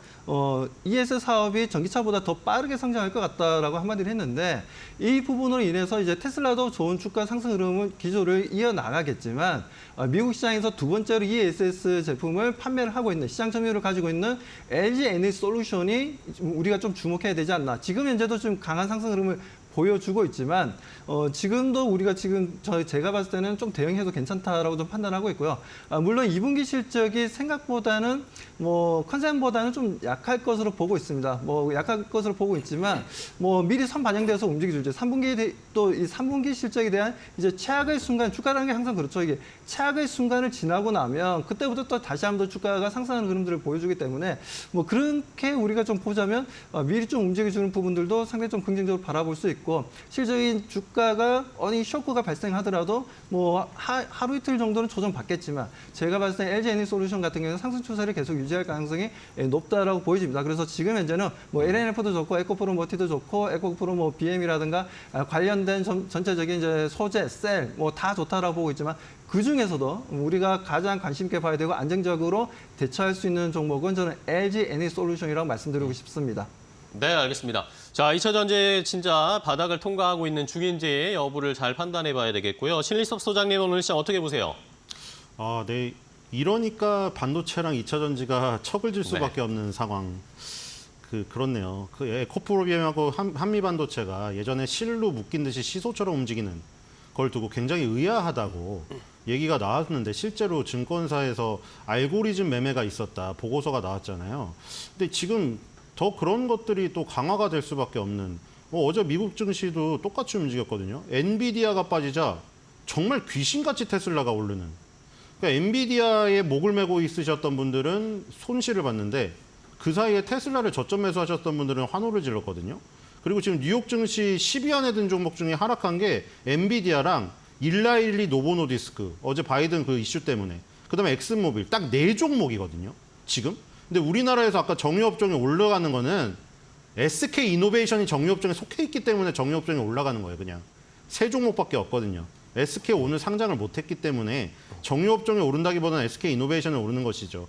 그래서 지금 일단 밸류 체인이 전부 강하니까 조금 온기가 뭐 2, 3일은 갈 것 같긴 합니다. 근데 이게 지속성이 있느냐의 문제죠. 그리고 이번에도 확인된 것은 밸류 체인의 최정점은 역시 테슬라라는 게 확인이 됐습니다. 우리나라는 2차 전지 제조회사만 있지 그 윗부분에 전기차 회사가 없잖아요. 물론 현대차 기아를 전기차 회사로 분류하시면 모르겠는데 전기차 전문 회사가 없습니다. 그래서 결국 테슬라의 움직임에 따라가는 건데 그 밑단부터 우리나라는 시작이겠죠. LG 에너지 솔루션, 그다음에 삼성 SDI, 그리고 SK 이노베이션 밑에 SK 온 그 3개가 움직이니까 그 밑에 양극재 업체들이 원래 포스코 퓨처엠만 거래소에 있었잖아요. 외롭다고 생각했는지 LNF가 일로 가셨어요. 근데 에코프로비엠도 가고 싶어 하는데 지금 못 가고 있잖아요. 어쨌든 LNF가 가장 많이 오르고 있습니다. 양극재 3사 중에는 LNF가 가장 많이 오르고 그다음에 에코프로비엠, 포스코 퓨처엠 이 순서고 그다음에 지금 밑단으로 거기서 더 가면은 음극재, 실리콘 음극재 관련해서 대주전자재료, 도전재 관련해서 나노신 소재 여기까지 지금 강하게 움직이고 있거든요. 거기서 더 퍼져서 만약에 자동차 배터리 말고 ESS로 간다. 그럼 지금 서진 시스템이 나와요. 근데 여기까지 지금 전체적으로 움직이고 있기 때문에 오늘은 장이 끝날 때까지 이쪽에 강할 확률이 높다. 지금 아마 10시 정도까지는 상승폭을 늘릴 거예요. 근데 지금 만약에 10시에 어정쩡하게 들어갈까 말까 하다가 10시에 들어가신 분들은 아마 점심때까지 고생하실 확률이 높습니다. 장 초반에 상승폭이 다 뽑아져 나올 확률이 높아요. 그리고 약간 줄줄 흘러내리는 형국이 되기 때문에 이미 뉴욕 증시에도 말했죠. 엔비디아만 쫓아갈 때 테슬라를 저점 매수하셨던 분들이 수익을 냈어요. 네. 그러니까 우리나라도 마찬가지죠. 이미 전일 전주에 저점 매수를 하셨던 분들이 지금 이득을 가져가는 거지. 오늘 특징적으로 나타나는 특징주를 보고 따라가려면은 네. 먹을 폭이 크지가 않습니다. 네. 그런 걸 명심하시고 달려드시기 바랍니다. 알겠습니다. 자, 2차 전지주에 대한 전략까지 신 소장님이 잘 소개를 해주셨어요. 오늘 시장에서 어쨌든 2차 전지 그리고 HLB 그룹주들이 많은 주목을 받고 있는데 시장에서는 또 투자자들이 어떤 업종과 종목을 더 관심 있어 하고 있는지 고은별 앵커와 더 자세하게 체크를 해보겠습니다. 네, 우리 시장 출발한 지 13분여가 흘렀습니다. 투자자들의 검색 빈도가 높은 관심도가 높은 섹터 싱크풀을 통해 먼저 알아보겠습니다. 지금 투자자들의 관심도는 HLB 그룹으로 지금 일제히 쏟아지고 있는 상황입니다. HLB가 FDA와 미팅을 완료했는데 추가 보완 사항이 없다라는 의견을 밝히면서 다시금 FDA 승인에 대한 기대감이 주가에 불을 지피고 있는 것으로 보이는데요. 지금 많은 검색 빈도만큼이나 그룹주 전반적으로 시세를 뿜고 있는 상황입니다. 이와 함께 LFP에 대한 기대감 LG 에너지 솔루션이 불을 지핀 것으로 보입니다. 중국의 독점을 뚫어냈다라는 긍정적인 평가를 받고 있는 가운데 LG 에너지 솔루션 어제 한 걸음 쉬어가는 분위기였다가 오늘 다시금 시세를 내뿜고 있고요. 이에 대한 연장선상으로 지금 2차 전지 리튬 관련된 섹터도 주목을 받고 있습니다. LG 에너지 솔루션은 호주의 리튬 광산에 투자를 한다라는 소식이 전해지면서 오늘 2차 전지 관련주들의 상승 흐름은 테슬라와 LG 에너지 솔루션이 좀 주도하고 있는 것으로 확인되고 있고요. 게임주들 이제 바닥은 지났다라는 소식이 전해지면서 업종 상승 반전에 대한 기대감 속에 오늘 검색 빈도가 잡히고 있는 상황입니다. 그렇다면 이데일리 스핀을 통해서 시장을 주도하고 있는 종목들 함께 확인해 보겠습니다.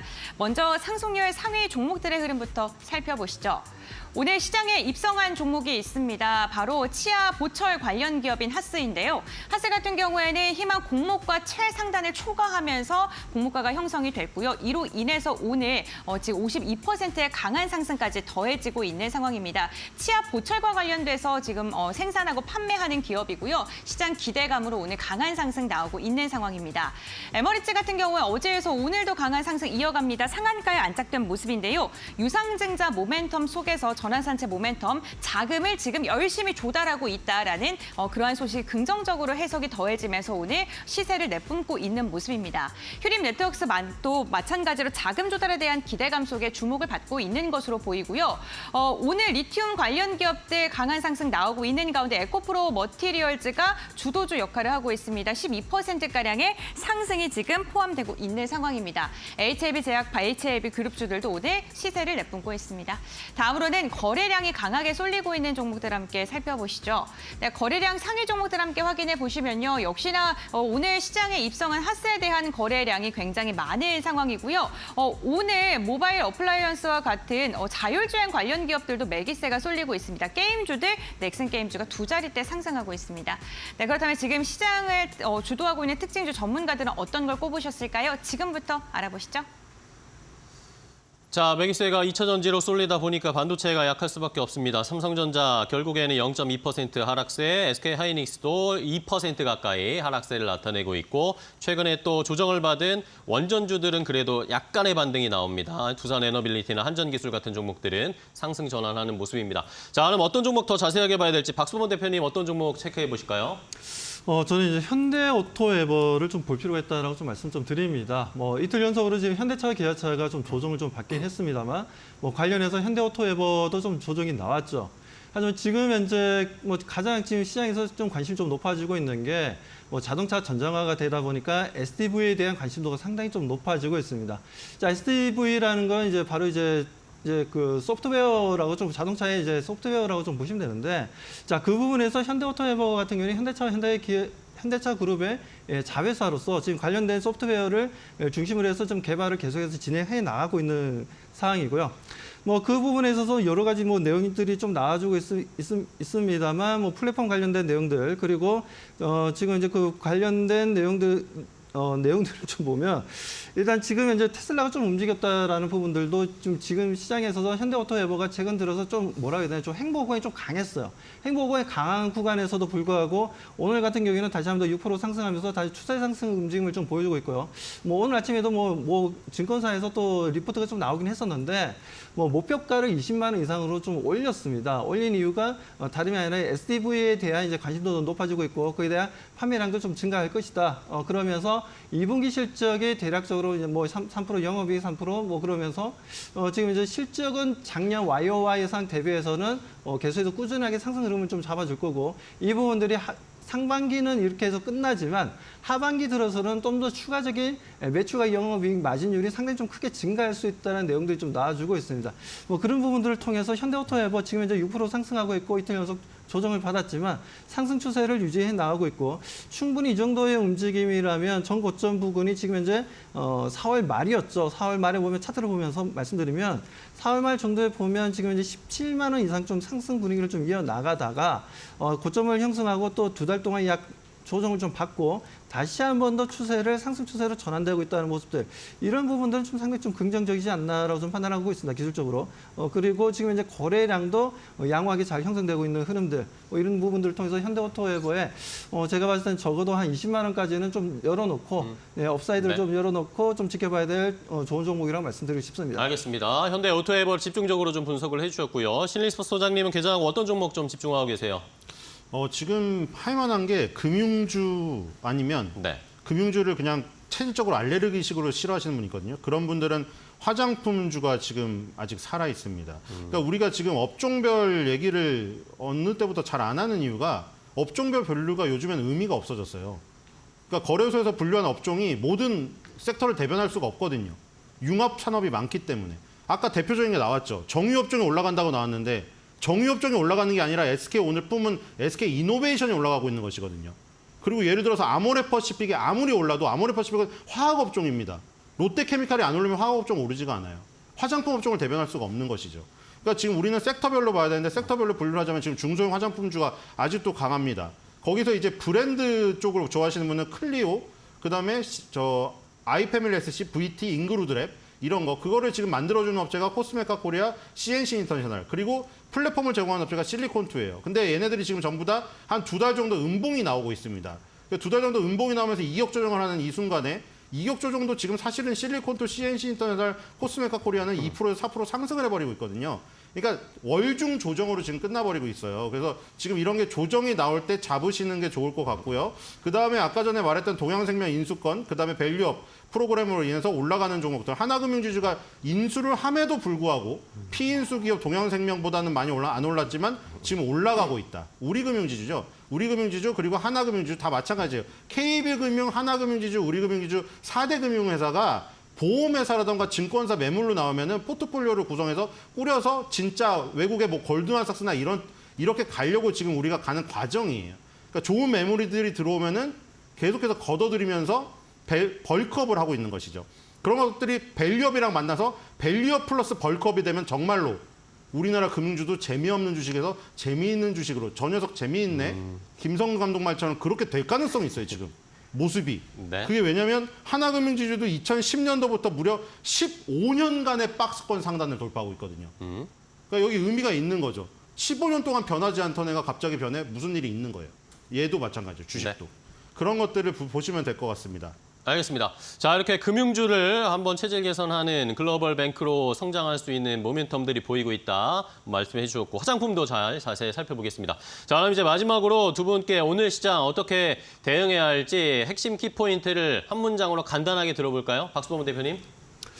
네, 저는 지금 이제 뭐 한 장 말씀드리면 종목별 급등락이 지속될 것이다라고 좀 말씀드립니다. 아무래도 이제 실적 시즌으로 지금 들어가다 보니까 실적이 좋지 못한 종목들에 대해서는 이제 소위 이제 성장주들 같은 경우에는 좀 조정을 좀 받고 있는 분위기죠.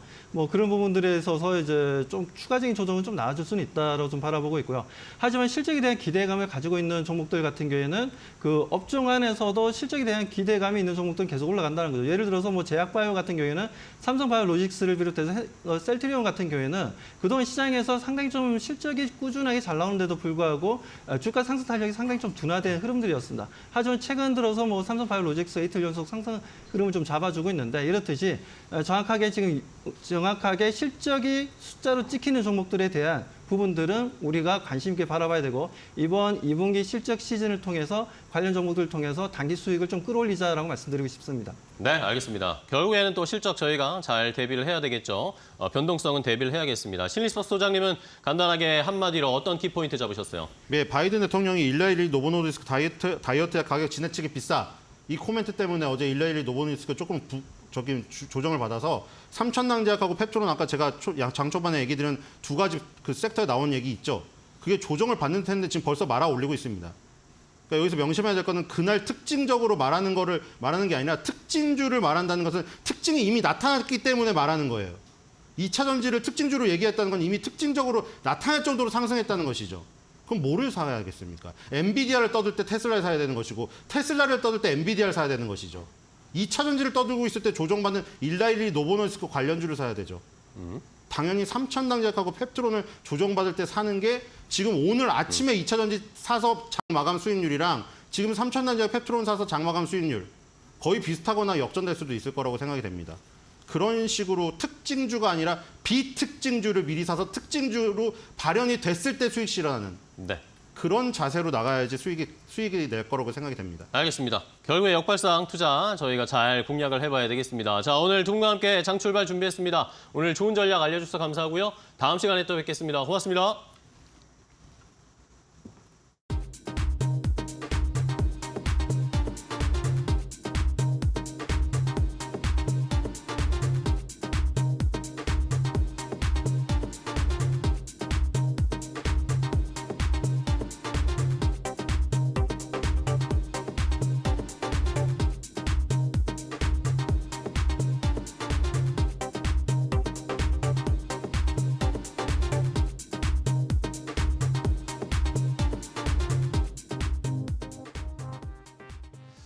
자, 이제 오늘 장 선발 종목 시세 잘 분출할 수 있는 종목 하나 골라보도록 하겠습니다. 오늘 10장 선발 종목 알아보기 전에 저희가 또 어제 알려드렸던 시초가 공략주와 함께 흐름 체크해봐야 되겠죠. 어제 이데일리 파이널샷 프로그램에서 주식 와이프 전문가와 함께 한 종목을 골라봤습니다. 바로 바이오 FDNC를 오늘 시초가에 공략해보자. 제약바이오 쪽을 하나 골라보자. 최근에 어쨌든 좋은 시세가 좀 나왔습니다. 바이오 FDNC가요.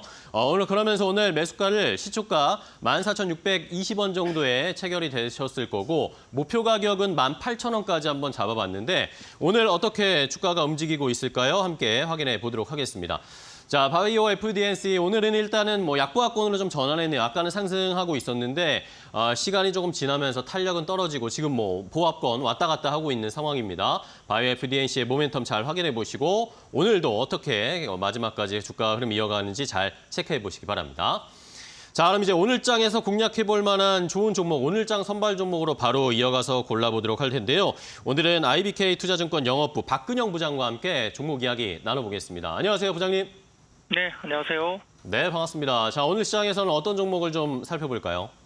네, 오늘은 반도체 전공정 원익 IPS를 좀 지켜보고 있습니다. 네, 반도체 다시 한번 좀 반등을 기대하면서 지금 공략해 볼 수 있을까요? 네, 최근 들어서 원익 IPS는 상당히 보수적으로 지켜본 것이 맞는 것 같습니다. 메모리 반도체 제한적 증설 때문인데 이번 사이클은 후공정, 그중에서도 HBM 투자가 중심이고 전공정 신규 투자가 적었습니다. 24년 삼성전자 신규 증설은 30K 미만으로 지난 바닥 사이클 수준에 불과했고요. HBM의 경우도 전공정에서도 패스베이션이나 TSV에서 기여가 있지만 신규 투자의 부재를 보완하기에 역부족이었습니다. 특히 낸드 투자가 많지 않다는 것이 원익 IPS 제품 포트폴리오상 불리하게 작용했던 적도 있었던 것이고요. 다만 이제 생각보다 매출 성장이 우호적인 사이클로 중반기를 넘어가면서 본격화될 것으로 봅니다. HBM으로 생산 자원이 집중되면서 컨슈머형 디램과 낸드의 부족 공급 현상이 심화되고 있는 것으로 확인됩니다. 디램 관련된 부분에서 HBM 부족과 모바일 디램 부족이 동시에 미치는 영향이 다르다는 것이 중요한데 고객사가 HBM 증설할 때 전공적인 보완 투자 수준에 불과했지만 컨슈머형 디램 부족에 대응할 때에는 신규 투자가 대규모로 불가피합니다. 기본적으로 메모리 업체들이 24년 대비 25년 더 많은 신규 투자를 할 것으로 예상되는 상황이고요. 여기에 따라서 캐펙스 증감 여부와 상관없이 컨슈머형 디램의 공급 부족이 심화될수록 신규 투자의 기대감이 주가에 반영되기 시작할 것으로 봅니다. 디램 고객사 내 점유율 하락 추세에 대한 부분들이 충분히 주가에 반영되고 있었고요. 전반적으로 1비에서 50%까지 점유율이 만회될 것으로 보고 있는 상황이고 일시 공정에서도 추가적인 점유율 증가 여지가 확인되고 있습니다. 특히나 낸드 10K 투자 시 동사가 확보할 수 있는 매출 수준이 7, 8세대에서는 10% 증가에 불과했지만 올해 같은 경우 시작되는 9세대부터는 20% 이상 증가할 것으로 확인됩니다. 디스플레이 투자도 바텀 아웃을 할 것으로 보이는 상황이고 AI로 인해서 노트북 PC나 태블릿 PC의 OLED 적용이 가속화되면서 전체적으로 동사의 주가에 긍정적으로 작용할 것으로 보고 있습니다. 전체적으로 봤을 때 올해보다는 내년에 바라보고 상당히 영업이익 전망이 상당히 높게 우상향 그림이 그려지고 있는데요. 일반적으로 전공정 캐파 증설 때 보통 주가는 6에서 8개월 선행하면서 바닥을 확인하고 주가가 본격적으로 움직인다는 점에서 지금은 투자 적기로 볼 수 있겠습니다. 네, 알겠습니다. 원익 IPS 다시 한번 좀 최근에 횡보하고 있는데 반등을 기대해 보면서 오늘장 선발 종목으로 마지막까지 잘 지켜보겠습니다. 좋은 종목 알려주셔서 감사하고요. 다음 시간에 또 뵙겠습니다. 고맙습니다. 감사합니다. 네, 잘 들었습니다. 자, 오늘장 선발 종목으로 이렇게 원익 IPS 제시를 해드렸는데요. 저희 이데일리 TV와 계속 함께 하시면서 원익 IPS 오늘 좀 반등으로 전환할 수 있을지 흐름 지켜보시면 좋을 것 같습니다. 지금까지 오늘장 선발 종목이었습니다.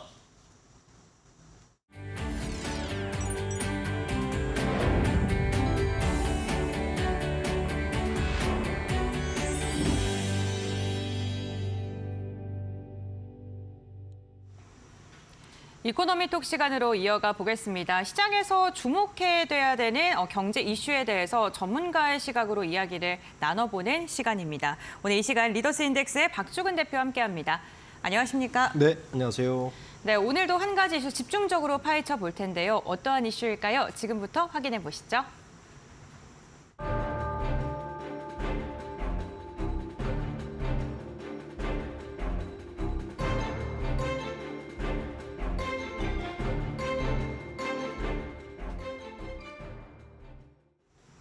네, 오늘 현대자동차 그룹에 대한 이야기 나눠보겠습니다. 정몽구 명예회장의 건강 이상설이 지난달에 퍼지기 시작하면서 현대차 그룹의 주가가 좀 들썩이는 모습이 나타났습니다.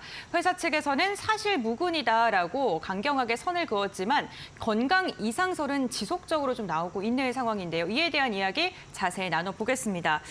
먼저 정의선 회장이 경영을 정말 잘하고 있고요. 지금 인정을 많이 받고 있는 상황입니다. 그런데 이렇게 명예회장의 건강 이상설 루머에 주가가 이렇게 흔들리는 이유 그것부터 짚어볼까요? 우선 그 10대 그룹 중에 네. 경영권 승계가 아직 이루어지지 않은 그룹이 현대차 그룹이죠. 유일합니까? 네. 왜냐하면 현대차 그룹은 삼성그룹의 예를 들면 삼성전자가 핵심이지 않습니까? 네. 삼성전자를 지배하는 게 삼성생명이고 생명을 지배하는 게 물산이니까 물산만 지면 그룹 전체를 지배할 수 있는 건데 네. 현대차도 현대자동차 그룹의 핵심은 현대자동차. 그렇죠? 네. 현대자동차를 지배하는 게 현대모비스인데 현대모비스의 지분을 정의선 회장이 0.32%밖에 안 가지고 있습니다. 0.3%요. 네. 정말 그리고 정몽구 적군요. 회장이 7.2%를 가지고 있으니까 네. 이에 대한 정해도 전혀 이루어지지 않았고 기억해 보시면 7년 전에 이 문제를 해결하기 위해서 현대모비스와 현대글로비스를 합병 분할을 통해서 정의선 회장이 현대모비스의 지분 확보하려고 했는데 이게 엘리엇 헤지펀드하고 여러 반대로 실패를 했죠. 그러다 보니까 지금 정몽구 명예회장이 사망설이 돌 때마다 네. 이거 어떻게 해결할 거냐 이런 이야기 이슈가 계속 나올 수밖에 없습니다. 네, 저희가 이 그림으로 순환 출자 고리를 좀 간단하게 확인을 해봤는데 제가 공부를 하다 보니까 기사를 계속 봐도 이해를 하는데 좀 어렵더라고요. 네, 그림만 봐도 굉장히 복잡하거든요. 네. 어쨌든 10대 그룹 가운데 유일하게 순환 출자 구조를 택하고 있는 게 현대차 그룹 네. 아닙니까? 지배 구조에 대해서 좀 간략하게 좀 설명을 더 해주시죠. 지배 구조가 복잡하긴 한데 네. 쉽게 이해하려면 네. 그 그룹에서 핵심되는 기업이 어디냐라고 보면 돼요. 그거 중심으로 주를 놓고 네. 보면 되게 쉬워요. 현대차 그룹은 현대차죠. 네. 현대차를 지배하는 게 보시면 현대모비스가 21.3%를 지배해요. 그런데 현대차가 이제 기아차와 현대글로비스와 현대제체를 지배하면서 저 현대차를 지배하기 위한 지렛대를 뭘로 쓸 거냐를 보면 확실합니다. 네. 그게 현대모비스인데 현대차 그룹은 지금 박근혜 정부 이후에 순환 출자가 금지시켰는데 네. 박근혜 정부에서 순환 출자를 그 법을 소환하진 않았어요. 앞에 거를 해소하라는 말을 하지 않았기 때문에 네. 현재의 순환 출자 거래를 그대로 유지하고 있죠. 그런데 이 현대차 그룹의 이 순환 출자 거래를 유지하고 있지만 추가 순환 출자는 불가합니다. 법적으로. 네. 그러니까 현재 방법으로 현대차 그룹을 지배하려면 현대모비스를 어떤 식으로 지배할 건지가 핵심인데 제가 네. 방금 말씀드렸듯이 정의선 회장은 현대글로비스의 지분만 20% 들고 있지 현대차 그룹의 핵심이 되는 현대차나 현대모비스의 지분을 아주 소량 가지고 있습니다. 그러니까 저 부분을 해결하기 위해서는 정몽구 회장이 가지고 있는 7.2%의 현대모비스의 지분을 어떻게든 확보를 해야 되는 네. 그런 숙제를 안고 있는 거죠. 그럼 가장 좋은 시나리오는 어떤 게 거론되고 있습니다. 어쨌든 제일 중요한 현대모비스와 현대차의 지분이 합해도 3%가 네. 안 되는 상황이고 요거를 네. 확보를 해야지 정의선 회장의 경영 지배력이나 이런 게 강화될 수 있을 텐데 지금 두 가지로 문제로 꼽히는 게 말씀을 해주셨어요. 우선 순환 출자 구조고 두 번째가 네. 정의선 회장의 지배력이 너무 약하다. 그러면 이 지배력을 강화할 수 있는 가장 좋은 시나리오로 제안되고 있는 게 어떤 게 있습니까? 우선 첫 번째 시나리오는 네. 현대모비스의 지분을 확보하는 게 제일 빠릅니다. 그걸 하기 위해서는 정몽구 회장이 7.2%의 지분을 정례를 받든지 네. 사후에 상속을 받아야 되는데 요 상속을 받으려면 우리가 늘 이야기하듯이 상속세를 만만치게 내야 되죠. 네. 요 숙제가 있고요. 지금 현재 정몽구 회장의 주식 자산 가치는 약 5조, 6조 쯤 됩니다. 네. 그러면 단순 계산으로 50%니까 한 3조 정도의 재원이 필요한 거죠. 네. 그래서 여기 숙제가 하나 있고 두 번째 방법은 아까 지배 구조를 잘 보시면 네. 현대모비스의 대주주는 기아자동차입니다. 17.2%를 가지고 있어요. 네. 그러니까 이 17.2%의 기아차 지분을 확보하는 것도 하나의 방법이에요. 지금 보시면 기아차 지분 17.4% 가지고 있죠. 네. 그래서 또 하나의 옵션은 정의선 회장이 현대모비스는 상속받으면 사실은 거기도 산업매지 않습니까? 그렇죠. 분할이 되거든요. 그러니까 차라리 기아차 가지고 있는 모비스 지분을 확보하는 것도 하나의 방법이다. 저거를 이제 그렇게 네. 하려면 정의선 회장이 가지고 있는 다른 계열사의 주식을 매도를 해서 저 재원을 확보하는 방법인데 현재 정의선 회장이 가장 많은 가지고 있는 재원은 현대글로비스 지분 20%고요. 그리고 두 번째는 현대 엔지니어링 지분 11%, 그리고 보스턴 다이내믹스, 미국에 있는 네. 로봇 회사를 가지고 있는데 현재 상장되어 있는 기업은 현대 글로비스밖에 없습니다. 그리고 현대 엔지니어링은 상장을 해서 이거를 매각을 해야 되는데 뭐 현대 엔지니어링 상장은 지금 몇 년째 이야기가 나오지만 네. 건설 경기의 악화, 그리고 자본시장의 그 업황부진 뭐 이런 것 때문에 상장을 못하는 상황이고, 보스턴 다이너스 같은 경우는 미국에 상장하지 않았어요. 그러니까 이런 게 있으니까 기아차 지분을 매입해서 하는 방법이 있는데 이것도 아직은 재원 마련은 불투명하다. 이런 상태에 있는 거죠. 어쨌든 3조의 상속세를 내거나 3조를 마련해서 기아차의 지분을 확보하거나 두 가지 중에 하나를 좀 선택을 해야 되는 건데 저희가 그 순환 출자 구조에 대한 표를 보면서 현대글로비스도 이름을 올리고 있었습니다. 유일하게 상장이 되어 있다라고 말씀해 주셨는데 갑자기 9조가량을 투자한다라는 이야기가 나오면서 이게 또 상속세 마련을 위한 상속 승계 전환을 위한 그런 일환이 아니냐라는 그런 의문들이 좀 나오고 있거든요. 이에 대해 좀 어떻게 바라보시고 계세요? 지금 시장에서 보면 네. 우리 밸류업 이야기할 때 현대차가 항상 단골로 나오지 않습니까? 맞습니다. 기아차하고. 네. 그런데 재밌게도 현대모비스는 나오지가 않아요. 현대모비스의 PBR이 네. 0.5가 밖에 안 됩니다. 그러면 역시나 저 PBR인데. 네. 근데 현대모비스는 늘 밸류업에서 나오지가 않죠. 그도 그럴 것이 현대모비스는 지난 10년간 통계를 보면 네. 매출은 꾸준히 늘어나가 있는데 영업이익이 그렇게 많이 늘어나지가 않아요. 그 말은 현대차에서 의도적인지 모르겠지만 현대모비스 주가를 누르고 있는 건 분명한 것 같아요. 그리고 네. 현대모비스 주가는 계속 10년째 하락하고 있습니다. 이런 상황에서도. 그런데 반대로 현대글로비스 주가는 계속 오르고 있고 네. 지금 방금 말씀하셨듯이 현대글로비스는 꾸준히 시장에다가 지난 6월 28일, 그러니까 네. 일주일 전이죠. 이규복 현대글로비스 대표가 창사 이래 처음으로 그 CEO 인베스트 데이를 했어요. 네. 이 자리에서 이제 그 이야기 나왔거든요. 구조 정도 투자하고 뭐 구조를 다루는 투자를 해서 연평균 1조 3천억에 이르는 규모로 투자를 해서 5년간 뭐 평균 투자를 늘리겠다는 이야기, 네. 그리고 무상증자를 통해 순이익 25% 이상을 배당을 하겠다는 등이 대부분 굉장히 주주들이 굉장히 환호할 만한 이야기를 네. 하죠. 근데 잘 보시면 네. 현대글로비스는 개인 주주들이 많지가 않습니다. 네. 일단 정은선 회장이 20% 가지고 있고요. 네. 그다음에 아까 그 지배 구조를 보셨듯이 현대자동차가 좀 가지고 네. 있고 사실 유통주가 많지가 않아요. 그런데 저렇게 굉장히 그 공격적인 투자를 이야기하는 거 보면 현대글로비스 주가는 좀 띄우고 있는 거죠. 되게 아이러니 아니에요. 모비스는 누르고 글로비스는 띄어질 수밖에 없는. 그래서 네. 지배 구조의 개편에 그러니까 경영권 승계의 옵션의 첫 네. 번째인 역시 현대모비스, 현대글로비스의 합병 분할은 여전히 옵션으로 남아 있다는 소리가 나오는 이야기예요. 자, 그러면 투자자분들은 어떻게 움직이셔야 되냐? 저는 네. 두 가지를 봅니다. 네. 일단 현대자동차의 경우에는 저는 현대모비스는 주식회사 봐라. 현대모비스는 어쨌든 간 현대차 그룹의 지주회사격으로 갈 수밖에 없는 구조를 가지고 있다. 네. 자, 그런데 상속 문제가 해결되고 여러 가지 문제가 해결되면 굉장히 빠르게 현대모비스의 지분 가치를 높일 것이다. 네. 그래서 현대모비스는 이렇게 누르고 있기 때문에 현재 PBR이 0.5밖에 안 되니까 네. 좀 장기적으로 보면 현대모비스를 투자자 관점에서 좀 보면 여러 가지 포인트를 잡을 수가 있다. 두 번째 사안은 뭐냐면 요 승계가 해결되고 나면 현대차와 현대기아차도 새로운 밸류업이 될 수 있는 또 하나 호재가 된다. 이유가 뭐냐면요. 지금 잘 보시면 네. 정은선 회장은 이 지배구조 핵심 기업들의 지분이 없어요. 네. 현대모비스 0.3%, 뭐 현대차도 얼마 안 가지고 있고, 얼마 안 가지고 있는데 글로비스밖에 없잖아요. 네.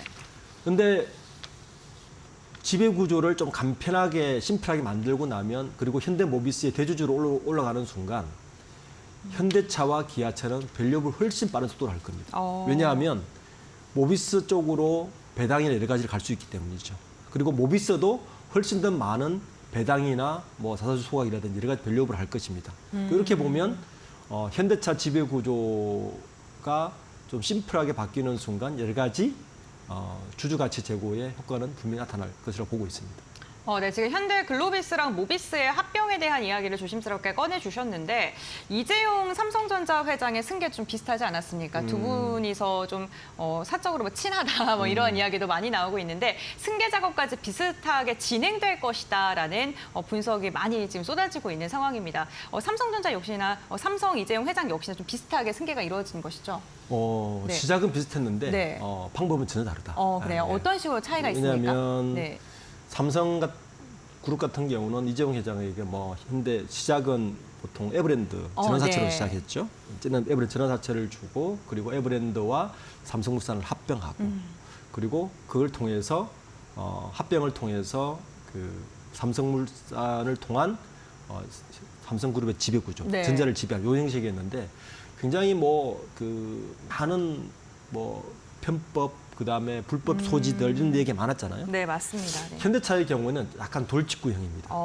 네. 조금 더 심플하군요. 물론 네. 현대 글로비스를 만든 이유는 비슷합니다. 네. 그러니까 현대 글로비스라는 비상장 회사를 만든 다음에 일감 몰아주기를 통해서 정의선 회장의 그 지분 가치를 계속 높여서 현대 글로비스를 지렛대로 현대 모비스를 합병해서 했던 건 비슷한 형태죠. 네. 근데 중단됐죠.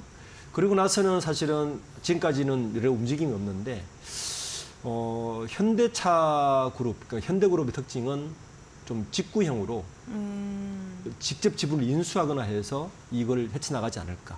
그러니까 지금까지 다른 타 그룹의 여러 가지 논쟁들이 많았던 것에 대해서는 그렇게 현대차 그룹에서는 그런 길은 가지 않을 것 같다는 설이 많이 돌고 있고요. 그래서 현대 엔지니어링이나 예를 들어서 글로비스와 현대모비스를 합병해도 좋지만 네. 글로비스 지분을 팔아서 그 재원으로 사는 방법도 있고 네. 현대 엔지니어링을 상장시켜서 그 재원으로 사는 방법도 있어서 시작은 비슷했지만 방법은 조금 다르지 않을까라고 제가 예측하고 있는 것 같습니다.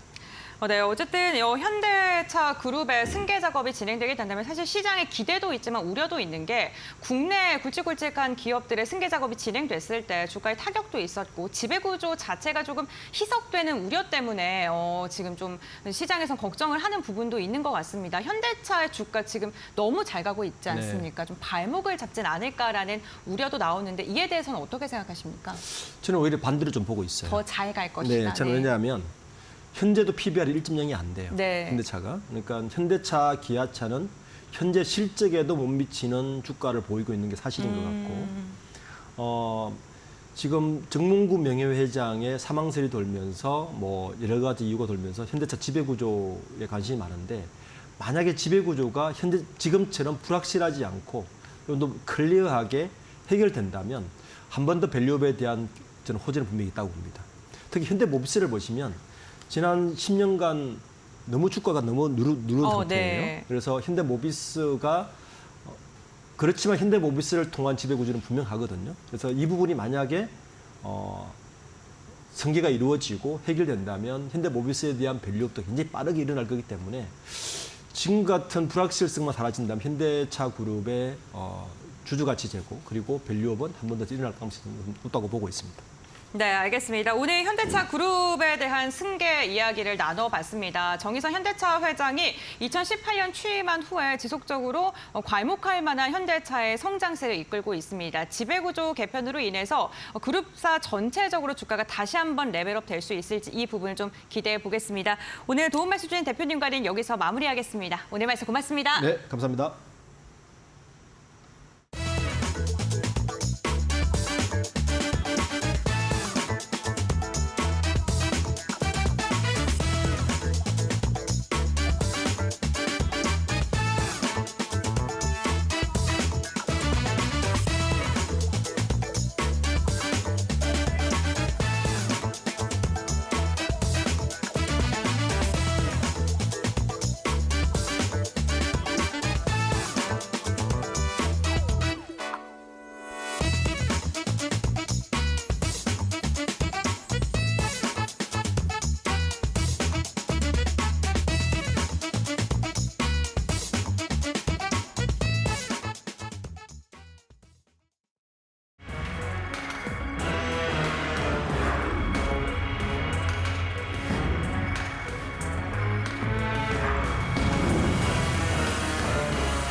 금투세는 완벽한 시기상조다.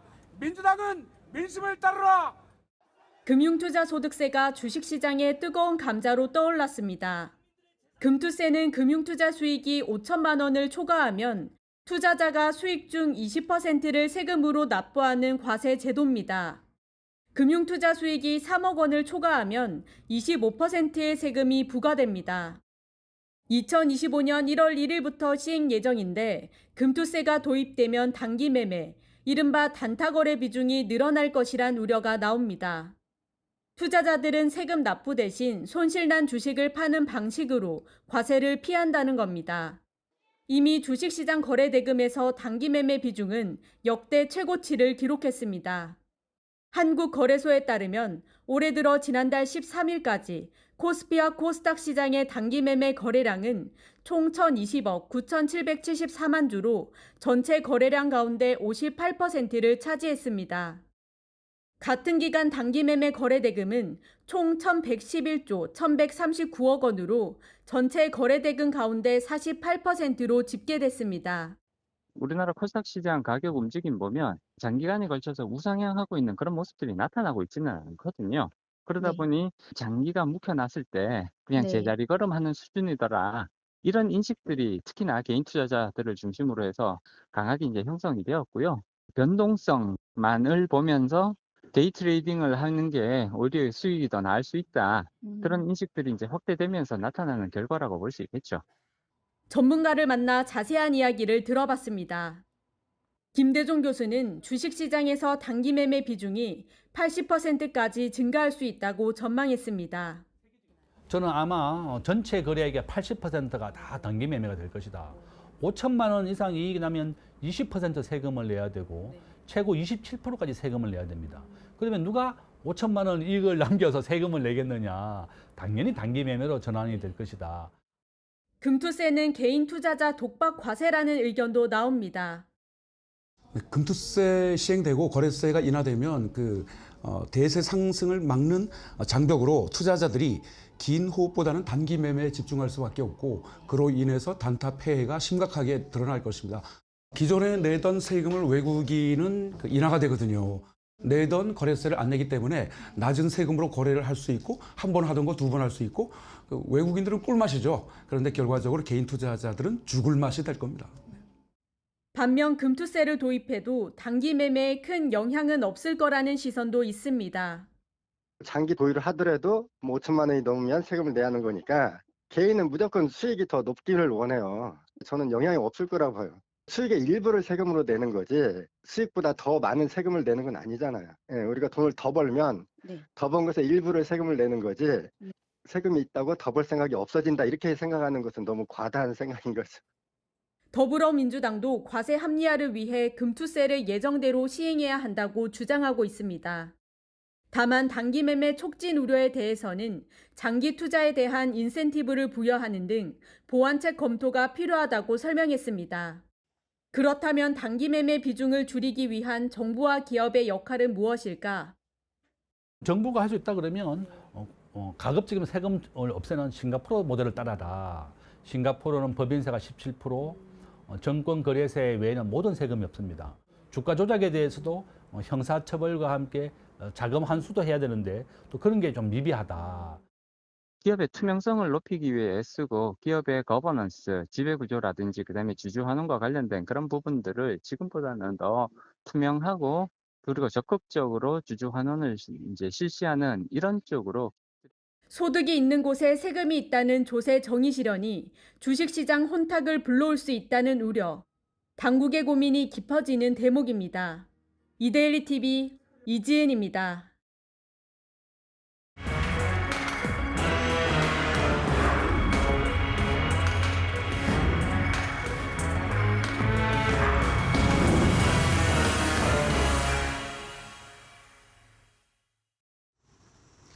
자, 마켓나우 일부 저희가 준비한 소식은 여기까지 전해드리도록 하겠습니다. 오늘 시장 일단은 2차 전지가 뜨겁고 HLB 쪽으로 좀 쏠리면서 상승 탄력은 여전히 좀 유지하고 있는데요. 저희 이데일리 TV와 계속 함께 하시면서 전략 세우면 좋을 것 같습니다. 네, 그렇습니다. 마켓나우 2부, 3부 그리고 파이널샷까지 함께 하시면서 시장 전략, 대응 전략 잘 세워보시길 바라겠고요. 저희는 내일도 보다 더 정확하고 발빠른 소식으로 여러분들과 함께 하겠습니다. 내일 아침 8시에 어김없이 또 인사드리겠습니다. 끝까지 시청해주신 여러분 고맙습니다.